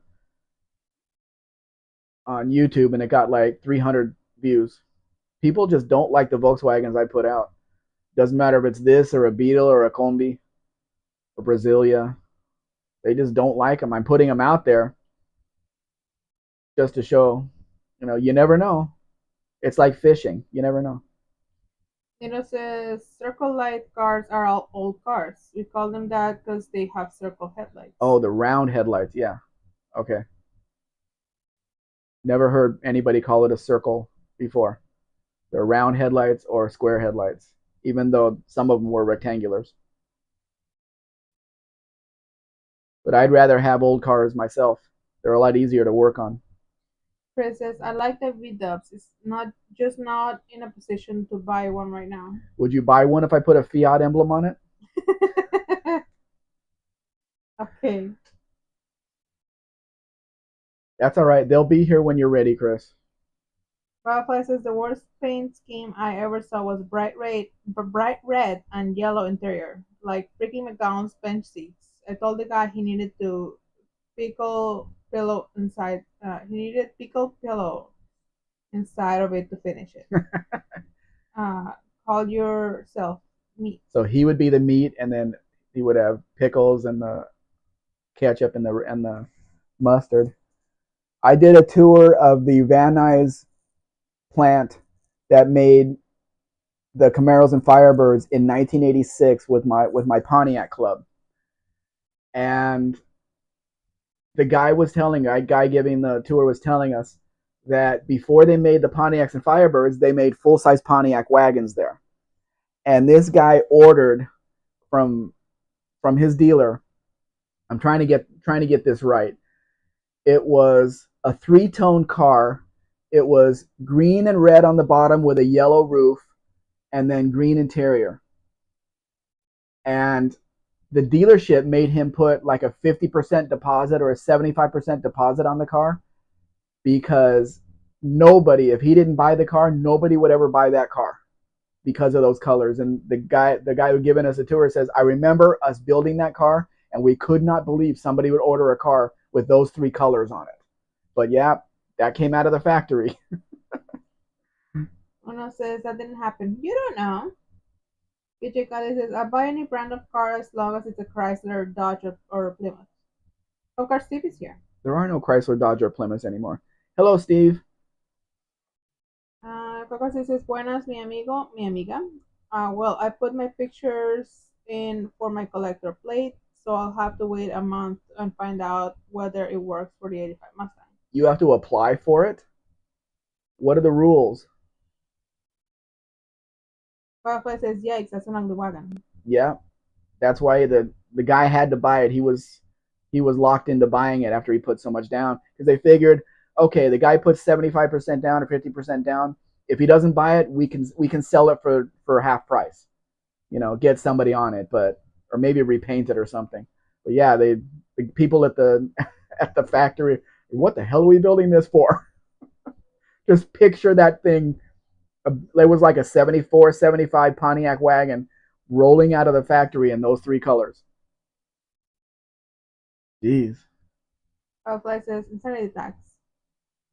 It wasn't a tax. It was just part of the car. They didn't want to be stuck with it. The dealer didn't want to be stuck with it. Nobody would buy that car. Of course, he says you have to take a picture of a rep panel, interior, exterior, engine bay, trunk, wheels, and the car has to be 25-year old and submit the North Vancouver ICBC insurance broker, British Columbia. Okay. It's kind of like the process here. You have to take all the pictures of the car, submit it to the people that handle that at one of the universities in Mexico City, and they'll decide if your car is 80% original to get the antique car plates. But I'm not sure if it's worth it to do that because once you have the antique car plates, they charge you a lot more every year for your registration, but you don't have to smog the car. But you're still paying all that money anyway. I would rather just go get it smogged and just get pay my regular insurance, my regular registration. Because I saw one that had this is Estado de Mexico. This is not Mexico City. Estado de Mexico that had one with those plates, and the license plate was expired for like 4 or 5 years, and it was like 40,000 pesos that was owed on it.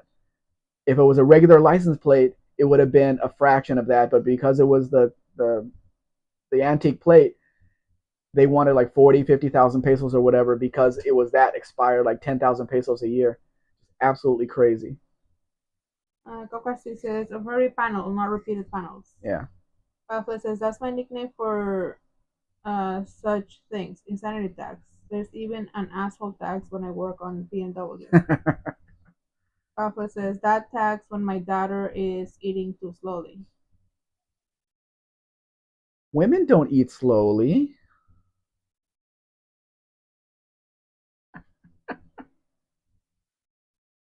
Pamphlet grabs a french fry. French fries. I haven't had one of those in a while. Been quite a while.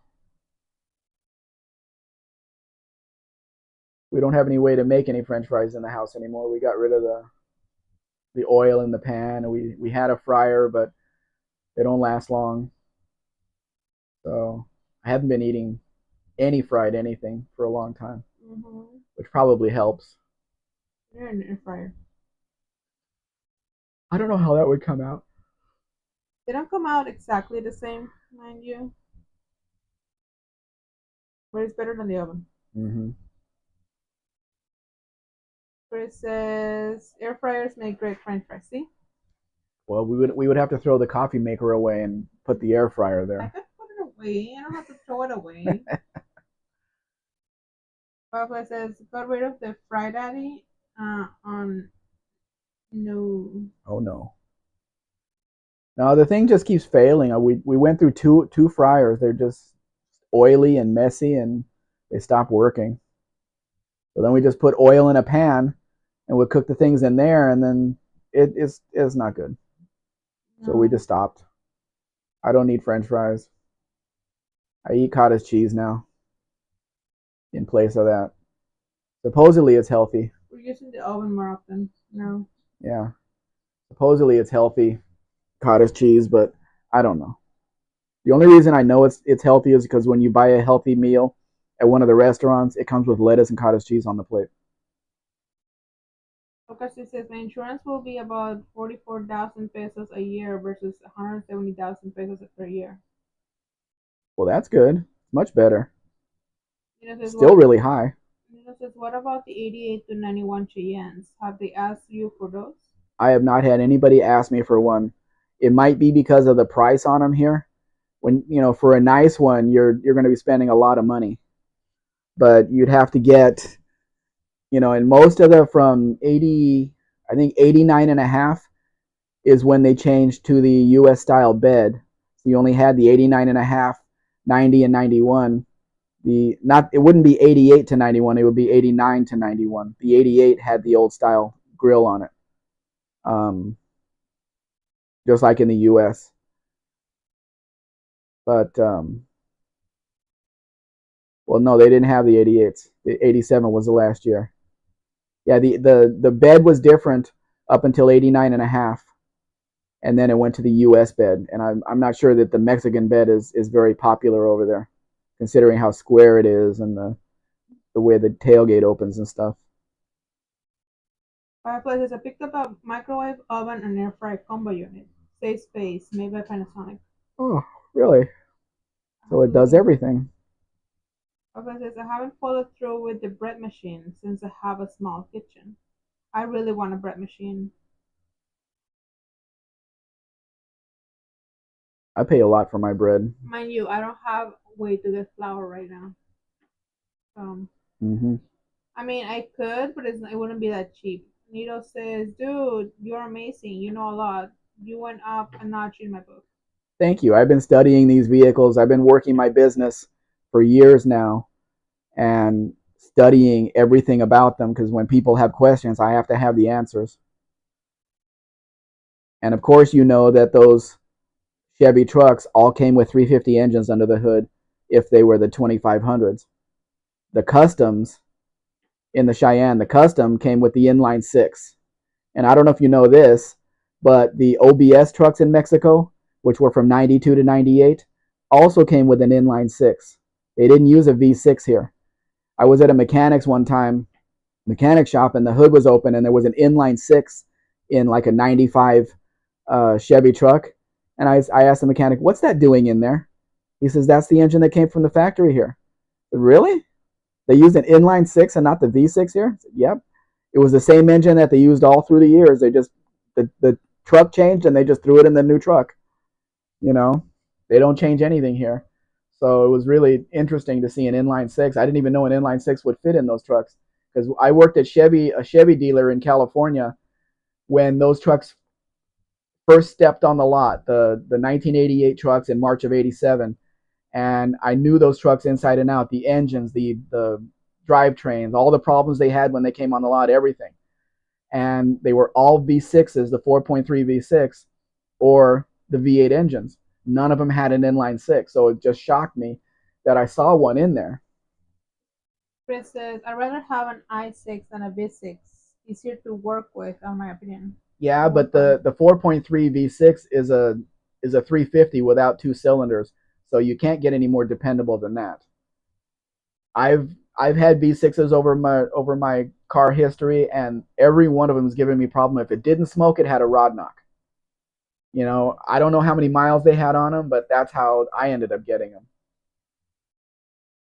But then Mrs. Spec and I bought the '81 Valiant Volare in Guadalajara, and we drove it all the way to the border, and that had the 225 slant six in it, and I was impressed with how well that car was passing other cars and all these newer cars on the highway with absolutely no trouble. So I was really impressed with that car. Papa says, "Oops, the combo micro unit is a Hamilton Beach." And he gives me Mm, the code. Let me see if I okay, can copy it. Can I copy it?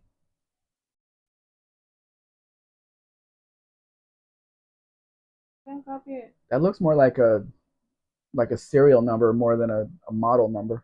It's a model number. Hmm? It's a model number, but I can't see it while I write. It's right there. Can you spell it for me? Wait, wait. We're waiting. Dead air. We're waiting. Nice. Aguanta. Okay.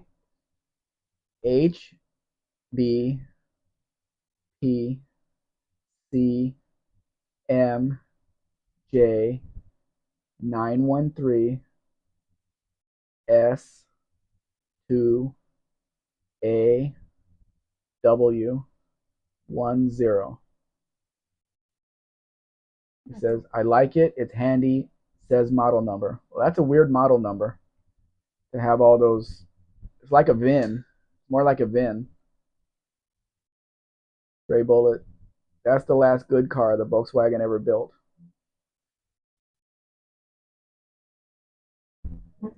Here, stop the pictures. When? Stop the pictures. Wait. Put the picture back. Okay, hold on. To what? No, this one. No, yeah, right there. No, Um, stop it. Okay, guys, I got to tell you about this car. Everybody wanted 4. Oh yeah, for sure, buddy. When they came on the lot, I couldn't believe anybody would buy a 2.8 after that. We still had to sell them, but okay, this SVO. Let me tell you about this car. There's somebody in here asking about it. This is an '84 SVO hatchback. They made 300 of them, and they made 200 coupes that year because when the V8 engine was outlawed for the '85 model year, Ford went all out and made the best cars they could make, which were 300 hatchbacks and 200 coupes. Tell Cars, give him my email and ask him to send an email. Okay. The majority of these cars had the regular Mustang front end. Okay. Somehow, a few of these, and this is not the first one I've seen, a few of these came out with this front end, which is the US spec SVO front end. Now, Vilefly, you notice that the off-center hood scoop must be turbo. No, it is still the 302 V8 under the hood, which has the carburetor in the middle, but they used the turbo hood on there because it goes with the design of the front end. And you might notice that in 1984, they did not have the flush headlights in the US. They did here in Mexico. So this is kind of a very odd car. It's not, this car is about 85% of the price of the other one that's for sale here in Mexico because they only made 300 of it, 300 of them. They're very hard to find. They very rarely come up. What this thing has, it has aftermarket wheels and it has an aftermarket steering wheel. It has a really weird steering wheel in it that I don't know where they got it from. But this is a very nice car and very, very, very rare in this configuration. Go ahead, you can start it again. There's only a few pictures of it. I asked for more pictures and the guy goes, sure. Then he doesn't send them. Then I said, well, can you send them to my WhatsApp? Okay, give me the number. Gave him the number. Still no pictures. I'd like to see the engine on this thing. And it does have the Capri bubble back hatchback. It's not the regular hatchback, so it's the rear of the car is the Capri bubble back, and then you've got the Mustang SVO in front with the hood with the offset thing, but it's a V8 under the hood. Stephen Andrews is here. Cars with Weeds, how much for the SVO? Chris says the MK2 Golfs were good cars too. Things kinda went downhill for the MK3 and later. Mm-hmm. Firefly says off-center hood scuffs must be turbo. No, it's not. Chevrolet says, does it have the turbocharger? No, it doesn't need it. It's a V8. Firefly says interesting. Chevrolet says no turbocharger. Oh. Mike says probably nah, bro. F5. Andrew says, hi, Mrs. Mexican. I'm Mrs. Bex. Was cutting blackberries. Oh. Hello, Steven. Hi, Steven. Chris says, not turbocharger. The car is in really nice condition. The wheels are not original. They would be 4-hole wheels in black, and it would have the Mustang steering wheel. Car says, yeah, the arrow lights are slick. Yep, and you can see that it has working fog lights up under the bumper. Fernando says, wow, super rare SVO. Car says, what about the other car? The other one is black, and they want a lot of money for it. So send me an email, and I'll send you what I have on them. Firefly says, Capri, that's what it reminded me of. Yeah, the rear, the bubble back is what they used here in '84. You know, I don't know why people don't like it. It was only designed for the NASCAR, you know, the for racing.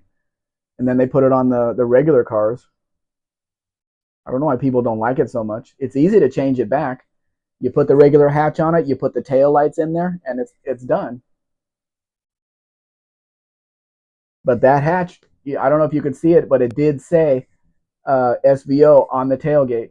It is from the factory in SVO, and it's going to say it on the original invoice too. It'll say Mustang SVO. Barry Kudas here. Hello, Barry. And obviously that's not a US spec SVO because it would not have the Capri rear end on it. It would have the Mustang rear end on it if it was one of the 4-cylinder SVOs that came into Mexico at some point. That's definitely a Mexican car. And it's got air conditioning, power windows, power locks. It's got all the options because they wanted to go out, you know, with a bang because that's when they stopped making Mustangs. These are the last Mustangs they ever made in Mexico until later. And Chevrolet did the exact same thing with the Monte Carlo, making the 350 4-speed Pontiac instruments, power locks, the checkerboard wheels. They made the best Monte Carlo they could make because they were not going to be making one the next year. The car they replaced it with was an '85 Buick Century SS, and that just did not match up to what the Monte Carlo SS was. Not even close. They sold very few of those. But yeah, that was the last Mustangs they made. Those 500. I've seen a few of the coupes, and it's a nice looking car, but people don't expect an SVO to be a coupe. So, this red hatchback, it's a very reasonable price for what the car is, for the rarity of it and the condition of the car. I don't know. We could probably find the wheels or find a set of original wheels and paint them black to be put on the car. I've seen them for sale, but the steering wheel, I don't know. It's a weird flat steering wheel for some reason. Maybe the owner has the original wheels. I'm not sure. I could ask. If he answers. Well, next week's a holiday. More people will have time off so they can answer the questions. Mm-hmm.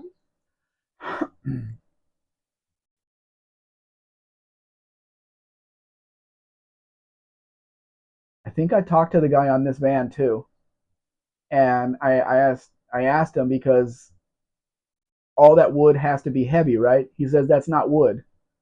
That was painted to look like wood, but it's not wood, so it doesn't weigh the van down or anything. Where is everybody over there, Barry? We don't have Tavo, we don't have Dean, we don't have anybody from over there. You're the first one. Firefly says, looks like the HP microwave is $70 on eBay, probably with grid head shipping not included. Well, we'd have to find it here because we can't bring anything like that in. They charge us more in taxes than the thing was actually paid, actually worth. Chevrolet says he will send you a picture of the steering wheel. Well, I want to know if he has the original wheels, the four-hole wheels, because that would be nice. The aftermarket wheels could go away and the original wheels could go back on to make it look better. Black wheels on that red car would look really good. Really, really good.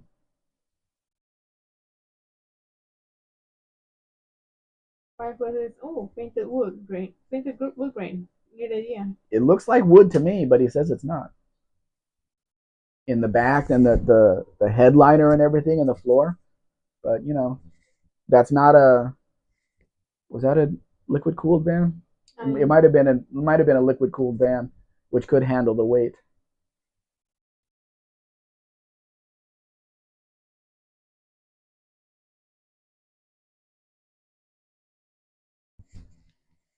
One of these would be the perfect daily driver, especially with a 5 speed. 3.1 liter with a 5 speed, no transmission to ever fail. Thing would run forever and be a nice looking car. I mean, this is the car that Kevin Smith has. His is just a station wagon. Chris says, not all woods are heavy, and you could hollow out the back sides of the slats to reduce weight. That sounds like a lot of work though. Mm-hmm. That would increase the price of doing that. This one's an automatic, unfortunately, but it has all the options. The trip computer there. Chevrolet says balsa wood. Yeah, that's light, but it still adds weight to the truck, to the van. Firefly says that 440 T4 trans was sturdy enough for those cars. Yeah, but you're talking about a 30-year-old car, a 35-year-old car. The 5 speed manual would run much longer. I had a lot of those with bad transmissions. Around 80,000 miles, goodbye transmission. Ricola says maybe Dean has run out of things to say. Oh, we know that can't be true. Firefly says they stole my dome light. Looks like real leather interior too, not vinyl.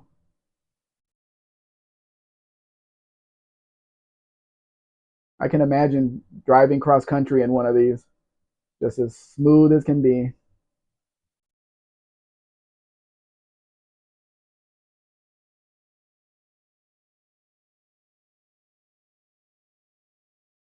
It has just enough stuff in it, the power windows and everything, but none of the new tech that's going to fail.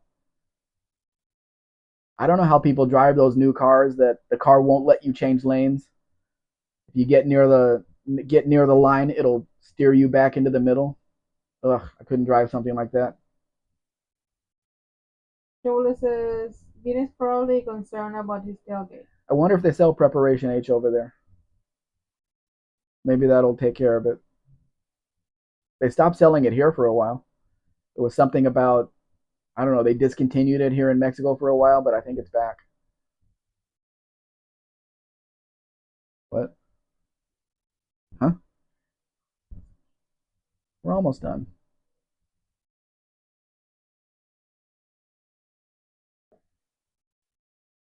Um, Nito says, I have a question. It might be a little cultural though. Okay. Chris says, my son just got a new work truck this week. Chevy Colorado. Has the safety nannies on it. He effing hates it. I would too.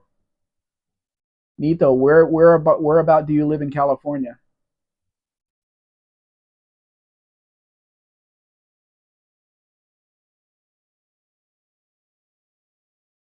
I wonder if you live in a county in California that does not smog cars. Do they still make you smog the car the first time you bring it in to get it registered? Mm. Huh. I wonder.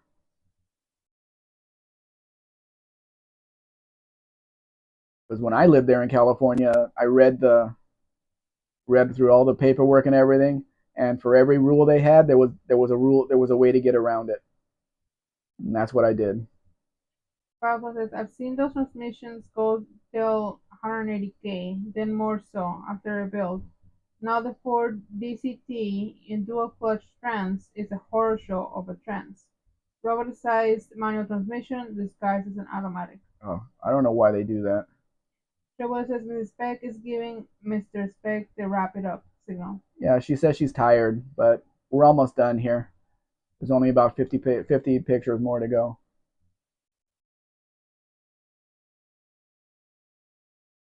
But we're building up our watch hours. There was about 80 or 90 watch hours from last week.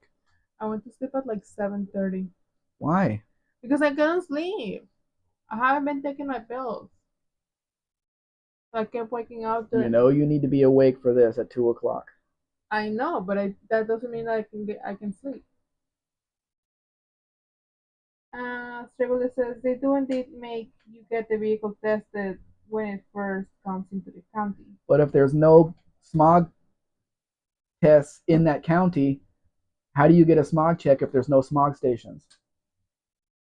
Firefly says she needs a dose of chocolate to get to this. Where's my chocolate? I don't have any. You have marshmallows. My marshmallows. You ate your whole bag of marshmallows. Those are mine. Firefly says a chocolate though. Chris says Firefly, you mean like chocolate churros? That would be a churro injected with chocolate. How about some corn? Mmm, corn. Yeah. No, Una viejita. I didn't make breakfast or anything today. I don't know what I'm gonna make for food right now. I mean, it's 4 o'clock. It's almost dinner time. I may just wait for the spaghetti I'm gonna make tonight. I still have one serving from last time. Firefly says no, never had one.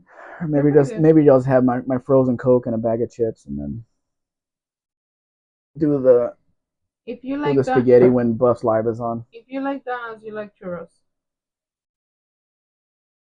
Yeah, it's the same kind of dough, just shaped differently, and then you inject flavors into it.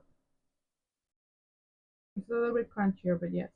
Striggle says the emissions guy in the county only do this initial test, and there are only a couple of shops that do the test. Sounds like their machine is not doing anything for a long time.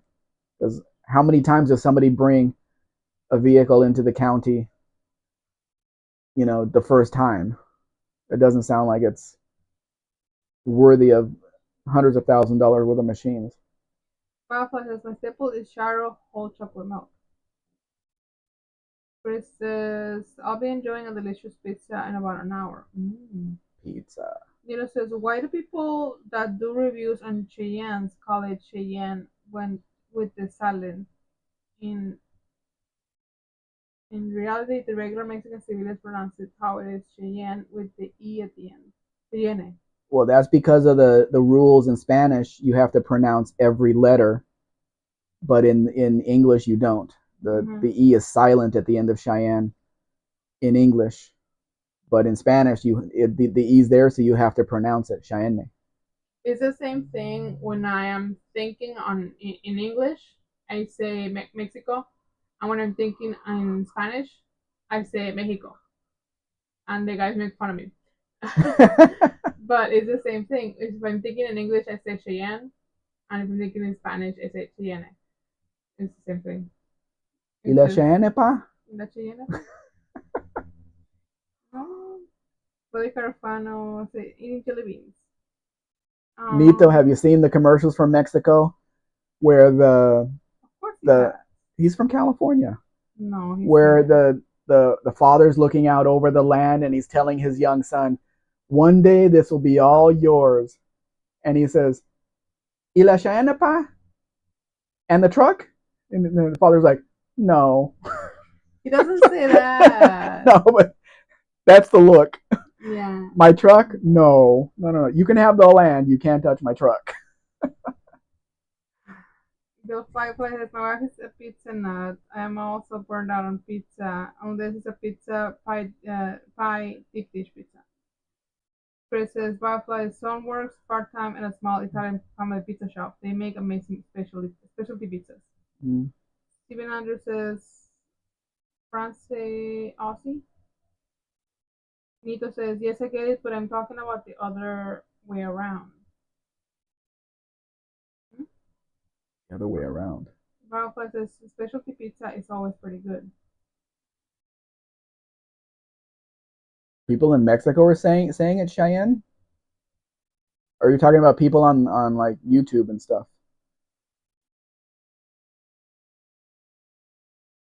Chevrolet says every time that someone buys a used car again, very few car dealers, so many vehicles come from outside the county. They aren't in any test only shops here. But if there's no smog required in the county, why would you need to smog at one time anyway? Fernando says French too. Chris says the shop my son works at does make a gluten-free pizza mix. Time for you to stop by for a pie. Put it in the mail. You can send stuff to me. I can't send stuff to you.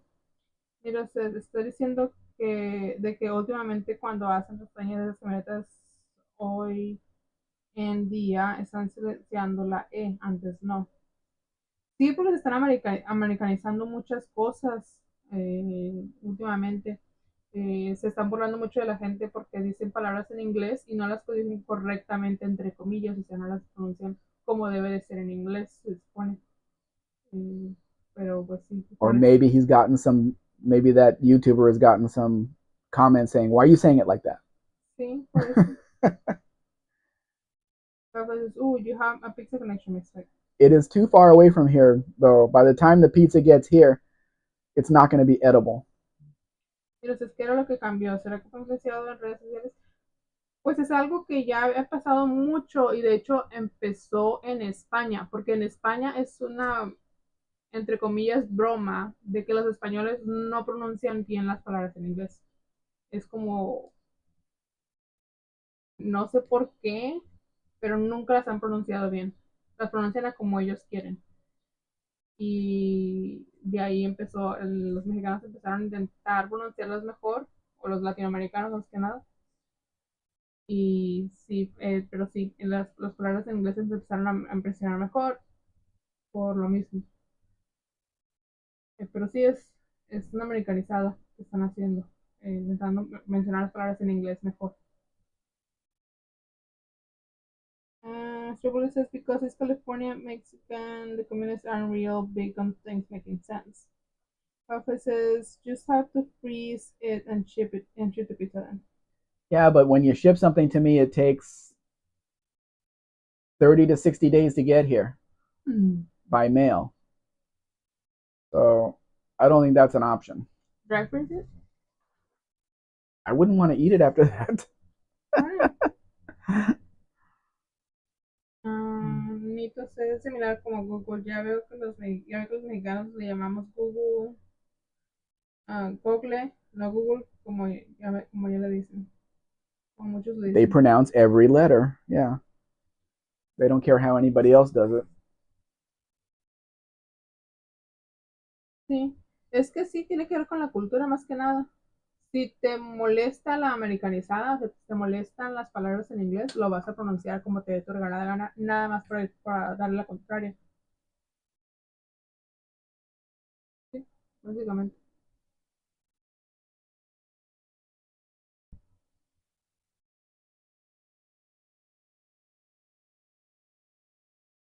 Ram charger. Nito, if you know somebody that's in Arizona, you can register a 99 to 2001 Ram Charger there, and then you can drive it in California. Joel says, we have a take and bake pizza parlor here. You cook your own pizza. Oh, that was Kramer's idea. Commander says, okay, Mr. and Mrs. Beck, everyone, gotta hop in the shower. Okay, Steven. Thank Thanks you, for being here. thank you for joining us, Steven. Papa says, be right back. Dogs are going nuts over a rabbit in the lawn. Ooh. Well, we're losing everybody, and we're right at the end of the pictures too.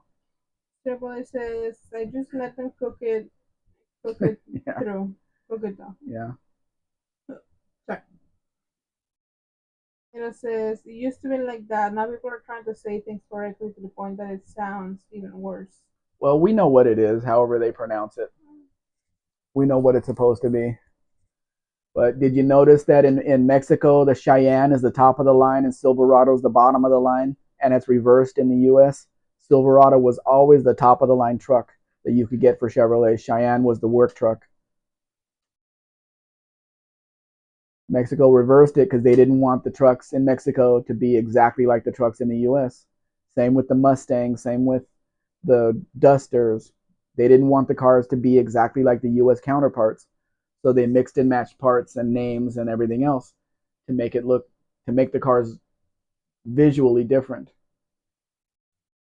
Well, the names on the Chevys they're not visually different, but the names are.